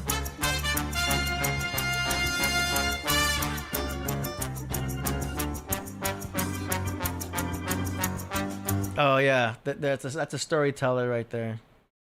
You already know how Priest does it. That would be good for him. He's got to hear these. But yeah, send these to Priest. That was cool.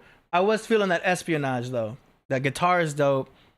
I get it if you don't want to add drums. Not everything needs drums. I know. All I can say is at least more bass on that one. Do you know what I'm saying? But hey, if you like it the way it is, you like it the way it is. That's cool. Music is subjective. I'm just giving my input. Oh shit, he said another one. Oh wait. I think you just sent me what I was just about to play. Let me double check. Yeah. I was already playing it. My bad. I just saw your last submission. Let's go.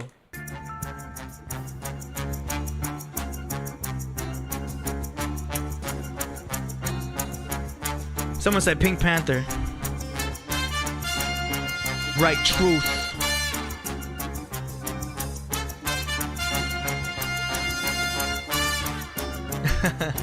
Snare face.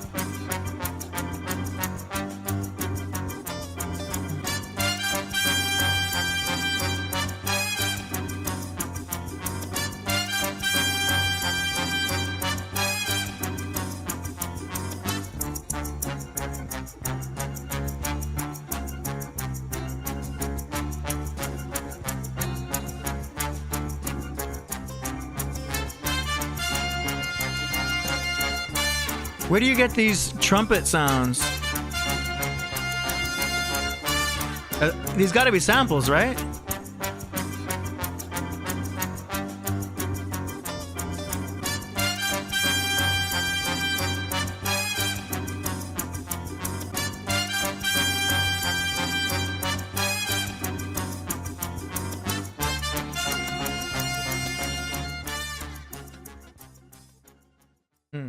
It's cool. I definitely like the boom, boom, boom, boom, boom, boom, boom, boom. I would almost make that prominent. What is it? Boom. Like boom, boom, boom, boom, boom, boom. You know I love that Simon Says Pharoah Monch beat. Where boom, boom, boom, boom. You know what I mean? You hear how prominent that is. I would bring those low end horns. Boom. To the same prominence as that Pharoah Monch with a bump, bump, bump, bump.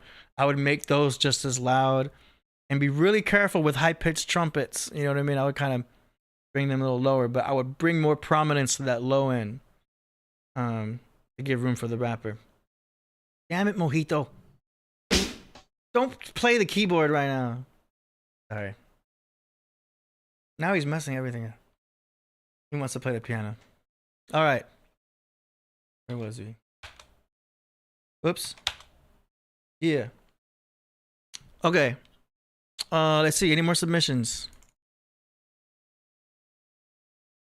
Okay, I think that is. Here, let me check my email.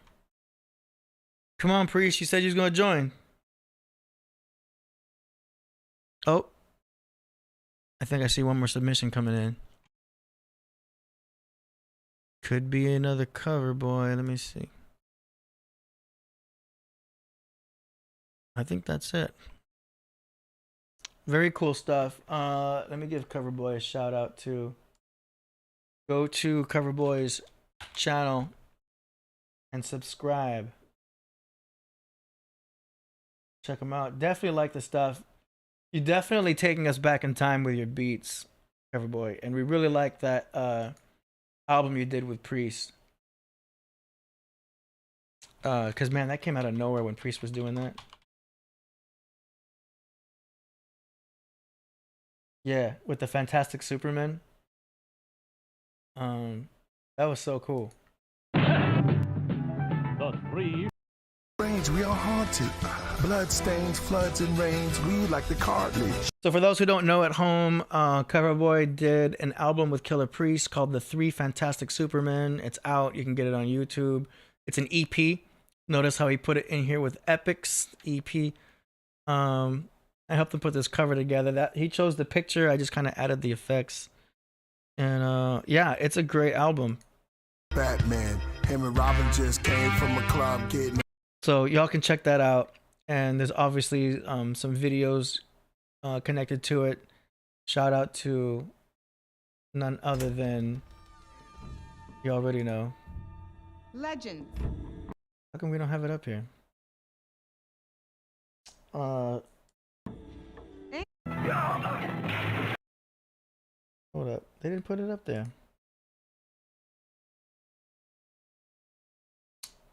David Flores. Sorry, his name left me for a second. Shout out to David Flores for doing the animations. But yeah, it's all really good stuff. So check out the Fantastic Superman with beats by Coverboy. Great stuff. Great stuff. All right. What's up, Priest? I'm just gonna call him.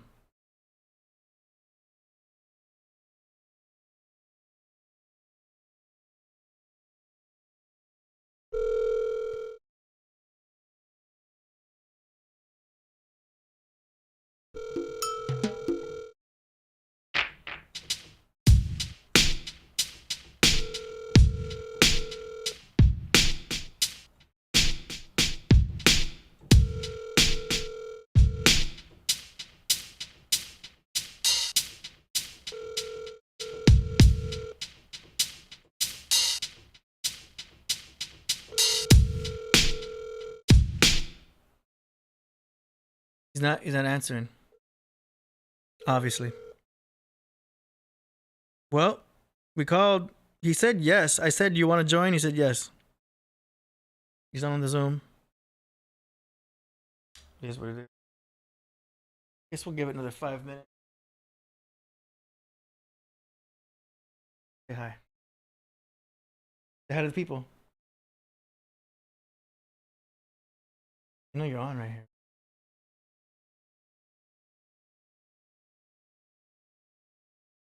He likes to bite, and then he'll say sorry. Bite, and then oh, he didn't kiss that time. Okay. Yeah. Let's see.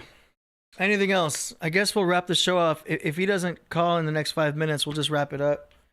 But shout out to everybody out there. Shout out to all the submissions. Shout out to Queen Naftali. Let me double check to see if there's any last minute submissions. Oh, yep. There he is. Coverboy with another one.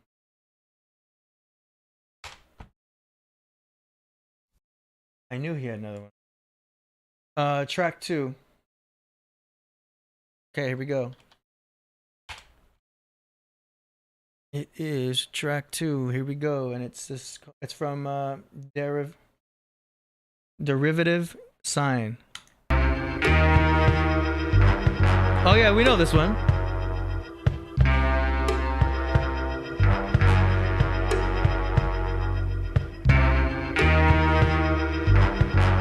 Can you guys name the name of this track that Killah Priest did to it?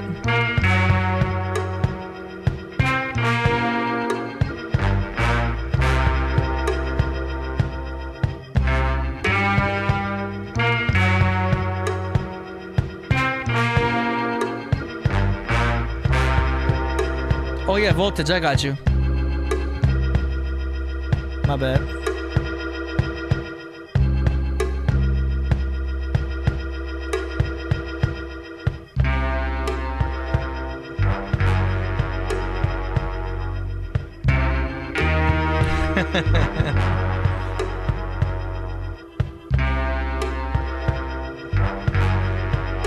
I know, I almost want to play the actual song. Was it the 3 Fantastic? Hold on, let me let this commercial play.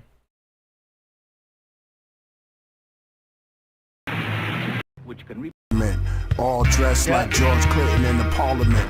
Clark said, let's spark a spliff, raise our consciousness. Last week, about 4 or 5 bars were hit. I think the mob was behind it. Whole time the cops was in front of them, asking them questions, but they seemed to hear none of it. Mark said the clock, hey, remember our assignment? Clark put his hands up and all the cops were blinded.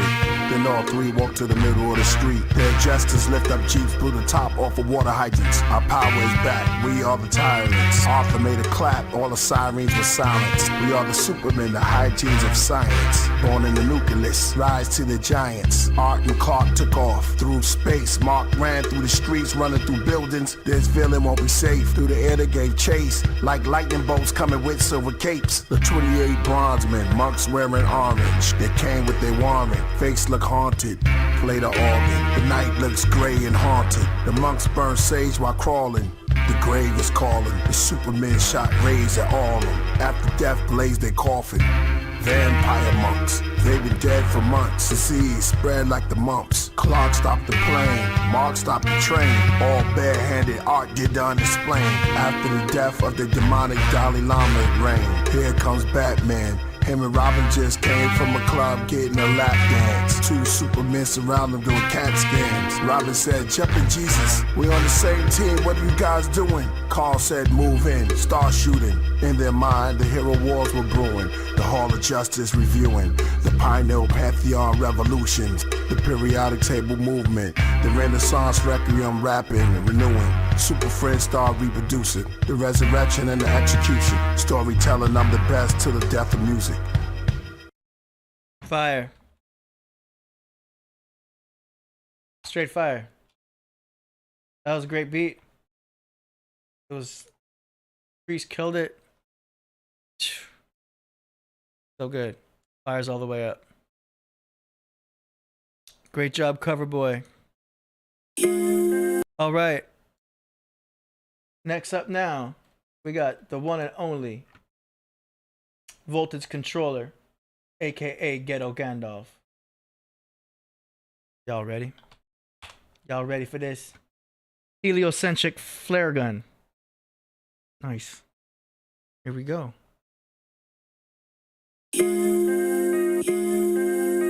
Who I am. Voltage control.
Hey. Woke up in another Whoops. room. That was a commercial. Dope. Straight dope. Awesome. Straight fire. I think everybody's going. Yeah. Yo. Man, he's not hitting me back. There is one that we missed last week. Shout out to K9. He sent a track, and last Wednesday I didn't get to play it. But we're gonna play it right now. K9, if you're watching, sorry we missed it last time. So I want to play it right now. It's called Say a Prayer. K9. Yeah. Yeah. Yeah. Oh yeah. Alright. Alright. Yeah. Yeah. Oh yeah. Yesterday I saw a nigga on the corner, Hal Sherm smoking on that marijuana.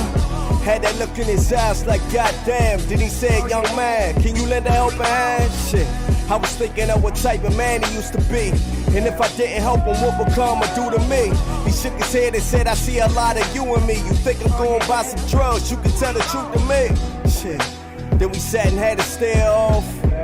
Then I replied with a head nod. Then he said, I don't need your bread, dog. Remember when I tell you life ain't fair at all? And you remind me of myself because you're selfish. If you don't help the people around you, then you welpless. I tried to hand him $1 as it was clear to me. He turned around and looked back at me like, nigga, say a prayer for me. Yeah, he turned around and looked back at me like, nigga, say a prayer for me. Yeah, I don't need your dollar, nigga, I need you to say a prayer for me. Yeah, I don't need your dollar, my nigga, you can say a prayer for me. Cause nobody here for me. Yeah. Yesterday I saw a lady on the street, laying down shaking on the concrete. She was looking at me like, Lord knows, if you spared a couple dollars I could buy myself some clothes. Shit. Then I wondered about the woman that she used to be, and if I didn't help her, what would karma do to me? She shook her head like, baby, what you wanna do to me? 50 for the top, 100 if you plan on screwing me. Shit, after that we had to stare off. Then I asked what you out here for. Then she said to feed my kids, dog. The father of my children hit, ran and spared off. You don't know that feeling, nigga, you don't know it, do you? You don't know just how it feel that someone do it to you. I pulled a couple dollars out cause it got real to me. She slapped the bread on my hand like, go ahead, just say a prayer for me. Yeah. I don't need your money, my nigga, you can say a prayer for me. Yeah. If you think it's about bread, then go ahead and say a prayer for me. Yeah. I ain't tripping, I'm used to it, my nigga, say a prayer for me. I just want somebody here for me, so I pray for, yeah. Lord, watch over us as we walk through the darkness. Shine your light, guide us. Father, we're lost without you. We're just trying to find ourselves. Guide us. Amen. Fire. Thank you, K9, for that. I'm not even sure if he's in the chat right now, but we're going to let him know that we played it. A new law has been created. Damn it. And yeah, that's that. That's K9, man. I hit up Priest again. Got no response. He knows what's going on. But yeah, let me check one more time for any more here. Shout out to everybody who submitted tracks today. Where's my ad? Here. Song promo. Boom. Boom. If you want to submit a track for the next show on Monday, when we have the guest talking about the Dogons, go to killerpriest.tv/song promo. The link is in the description. And, you know, we do this every single episode, and it's working out very well. And we'll do some song promotions for you guys. Don't forget, in the notes, when you submit tracks, put in either your Instagram, your YouTube, or your website, and I'll post it in the chat, and we'll announce it right here in front of everybody. We get a pretty decent amount of views on these episodes. That's some pretty good song promotion for you guys, and you can increase your followers, increase your subscribers, and all that, so that it works out pretty well in the long run for you guys. And our episodes are up online forever, so you'll notice an increase on your end. So it definitely works out well as a song promotion and artist promotion, so to speak. You know what I'm saying? Voltage, thank you. I appreciate you. I did my best to hold down the craft tonight. It was fun. It was cool. I like doing this, you know? This is great. I'm definitely ready to have my lunch, though. I still haven't had lunch yet. You know what I'm saying? So I'm going to cook up a ribeye and some orange juice and kick it for a bit. But thank you to everybody out there for all your kind words. We had a good time. We did a little bit of jam sessions. And let's see. Okay, got you. Somebody said that Priest was in the chat room earlier, and he's not ready to come on yet. But that's all good. We still got Monday. We got next Wednesday. It's gonna be great. Thanks a lot, guys. Appreciate y'all. Mark Anthony, I see you. Appreciate you. Pause tape. Sai Wu to God. Shout out Danny Divine. Eye to Eye. Coach Kandaka. Rossi Ross. No, I don't marinate in OJ. I just have that as my carb source. If you haven't tried fruit with ribeye, you should try it. It's pretty good, man. Or fructose. It's good. I'm not carnivore or anything. I like having steak for lunch. I have my tacos for dinner. Let's see. So yeah, that's that. Monday. So like I said, on Monday we have the Dogon guest, and then the following Wednesday, we'll get back to you on, and then pretty soon we're gonna have the none other than Jimmy Roach in the studio with his guitar, giving us some stories about him working with Snoop Dogg, and the many other artists he's worked with. So that's gonna be great. And yeah, that was that. Let's see what we're gonna land the craft with tonight. What should we play to end the night tonight? Oh, what?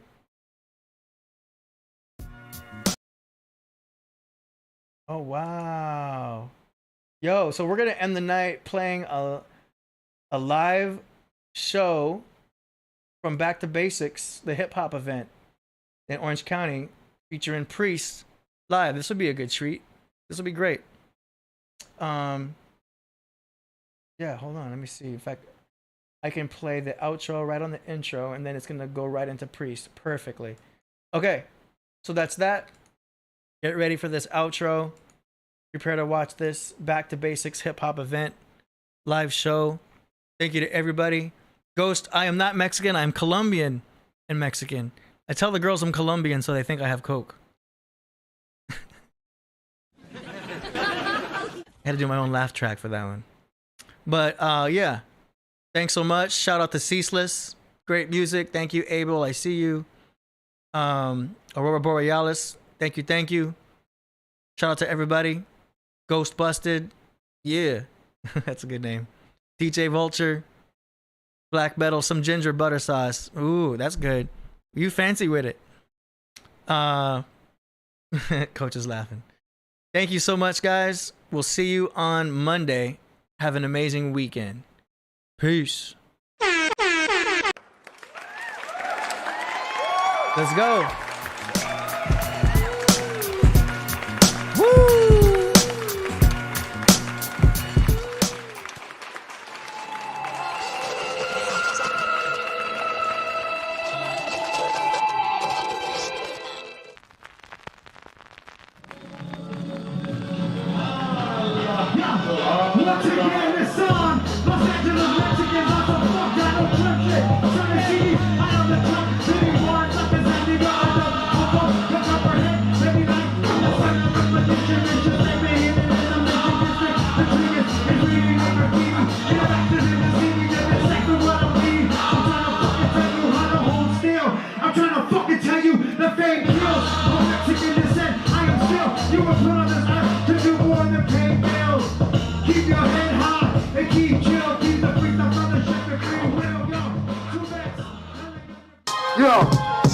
Nonchalantly, I read the words in the brain like God sees. Horizontally, the way I write Gandhi, leave the palm trees. Calm breeze like the summer in the late 40s. Before the mouth kicking the door of the dawn squeezes automatic Tommy. A blaze of glory, as I relay.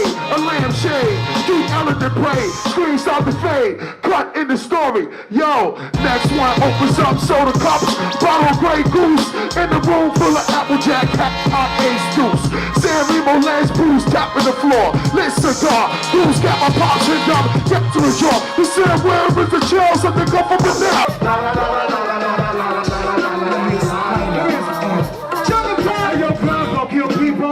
Kill people. That's a crack house, cause we gon' steal, we go. Swift, that's still squeezy, bro. Still jaggle. Still give a fuck, so don't move until I say so. I do your dance while I bust like Christian Slater and True.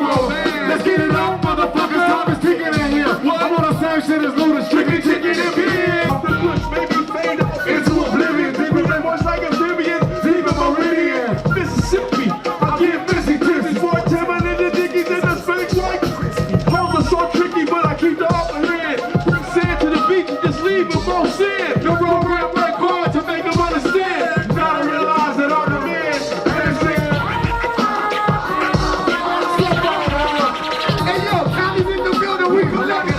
We at the bar taking shots like 50 cents. Them niggas is nice, don't think twice. I'm so cold, I ain't even gotta rock eyes. I'm so real. Every time I touch the mic, I'm certified sick. The DJs get the chills when they play me in the mixes. The alcoholics, the number one West Coast hip hop. Voices flexing power advance. The balance of Marlon Brandon versus classic sound clashing. Took heavy fire, survived the crash landing. Smiled and walked away from the wreckage, the last standing. Go, they thought that it was gone for good. They figured it was good, it's gone. Where y'all at, y'all? The rhymes are planned and I execute it till I'm undisputed. The record never stated I've been showing most improvement. The time when my tears decline, use it as a booster. The dedication as a plus. I ain't used to losers. The rarely from the safe, then I changed the combination. I set the pace, settled down, and made the conversation. Chewing out line that made me think that this is a new beginning. Kept an older frame of mind when I was spraying all the Chain shadiest, palladiums, crack radius, for hoes that are tinted, dip the titanium.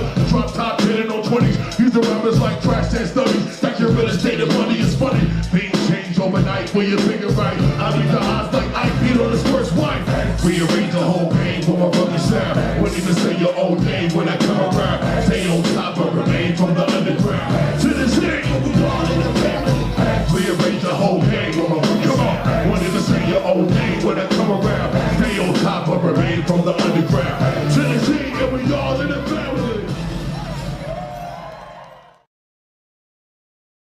My name is Afro, aka All Flows Reach Out, and I came here to rock with y'all tonight. So if you're feeling your boy Fro, make some motherfucking noise. The guns are the villains, are the ones behind the guns are the ones that have something villainous. Literate, sure, but the ignorant whore from the ignorant norm, the mineral nigga fiction, that's what you're minute. Sitting the wizard, the independent, the eminent image of celebrate winning, I'm always a living a vivid interest. Shiver cold, hot blood, boil, and boy, plots recoil. The silence of divine reality, it takes 1 second for your life to vanish. Snap the neck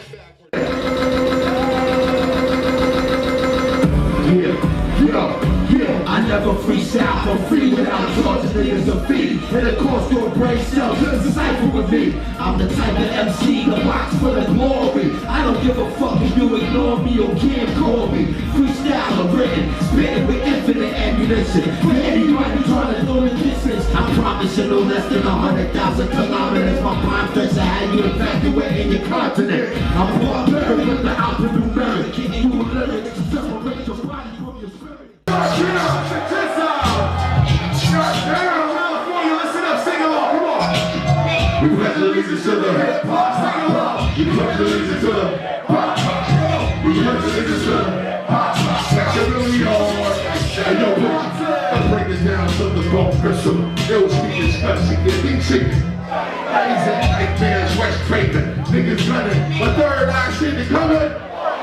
You know about the fucking stack and get distracted. Anything up in any shape, form of every time you talk about the glasses. Are you fucking still on it? Once more, hoes is straight. Niggas get slayed on the song. Yo, that's amazing. Gun in your mouth, yo. Verbal foul. Connect doors, make my man stop. Swift notarizer, blue tank. All up in a high riser. New York gang visor, word tranquilizer. A dosage. Delegate my clan with explosives. Wow, pen blow lines ferocious. Mediterranean. Number one draft pick, tear down the beat guard. Delegate the seat, the switch. Flex the white gold tarantula. Track truck beat. Play the weed guard. Chancellor. Max mostly. Undivided then sliding. Sickening. Guaranteed made him jump like Rob.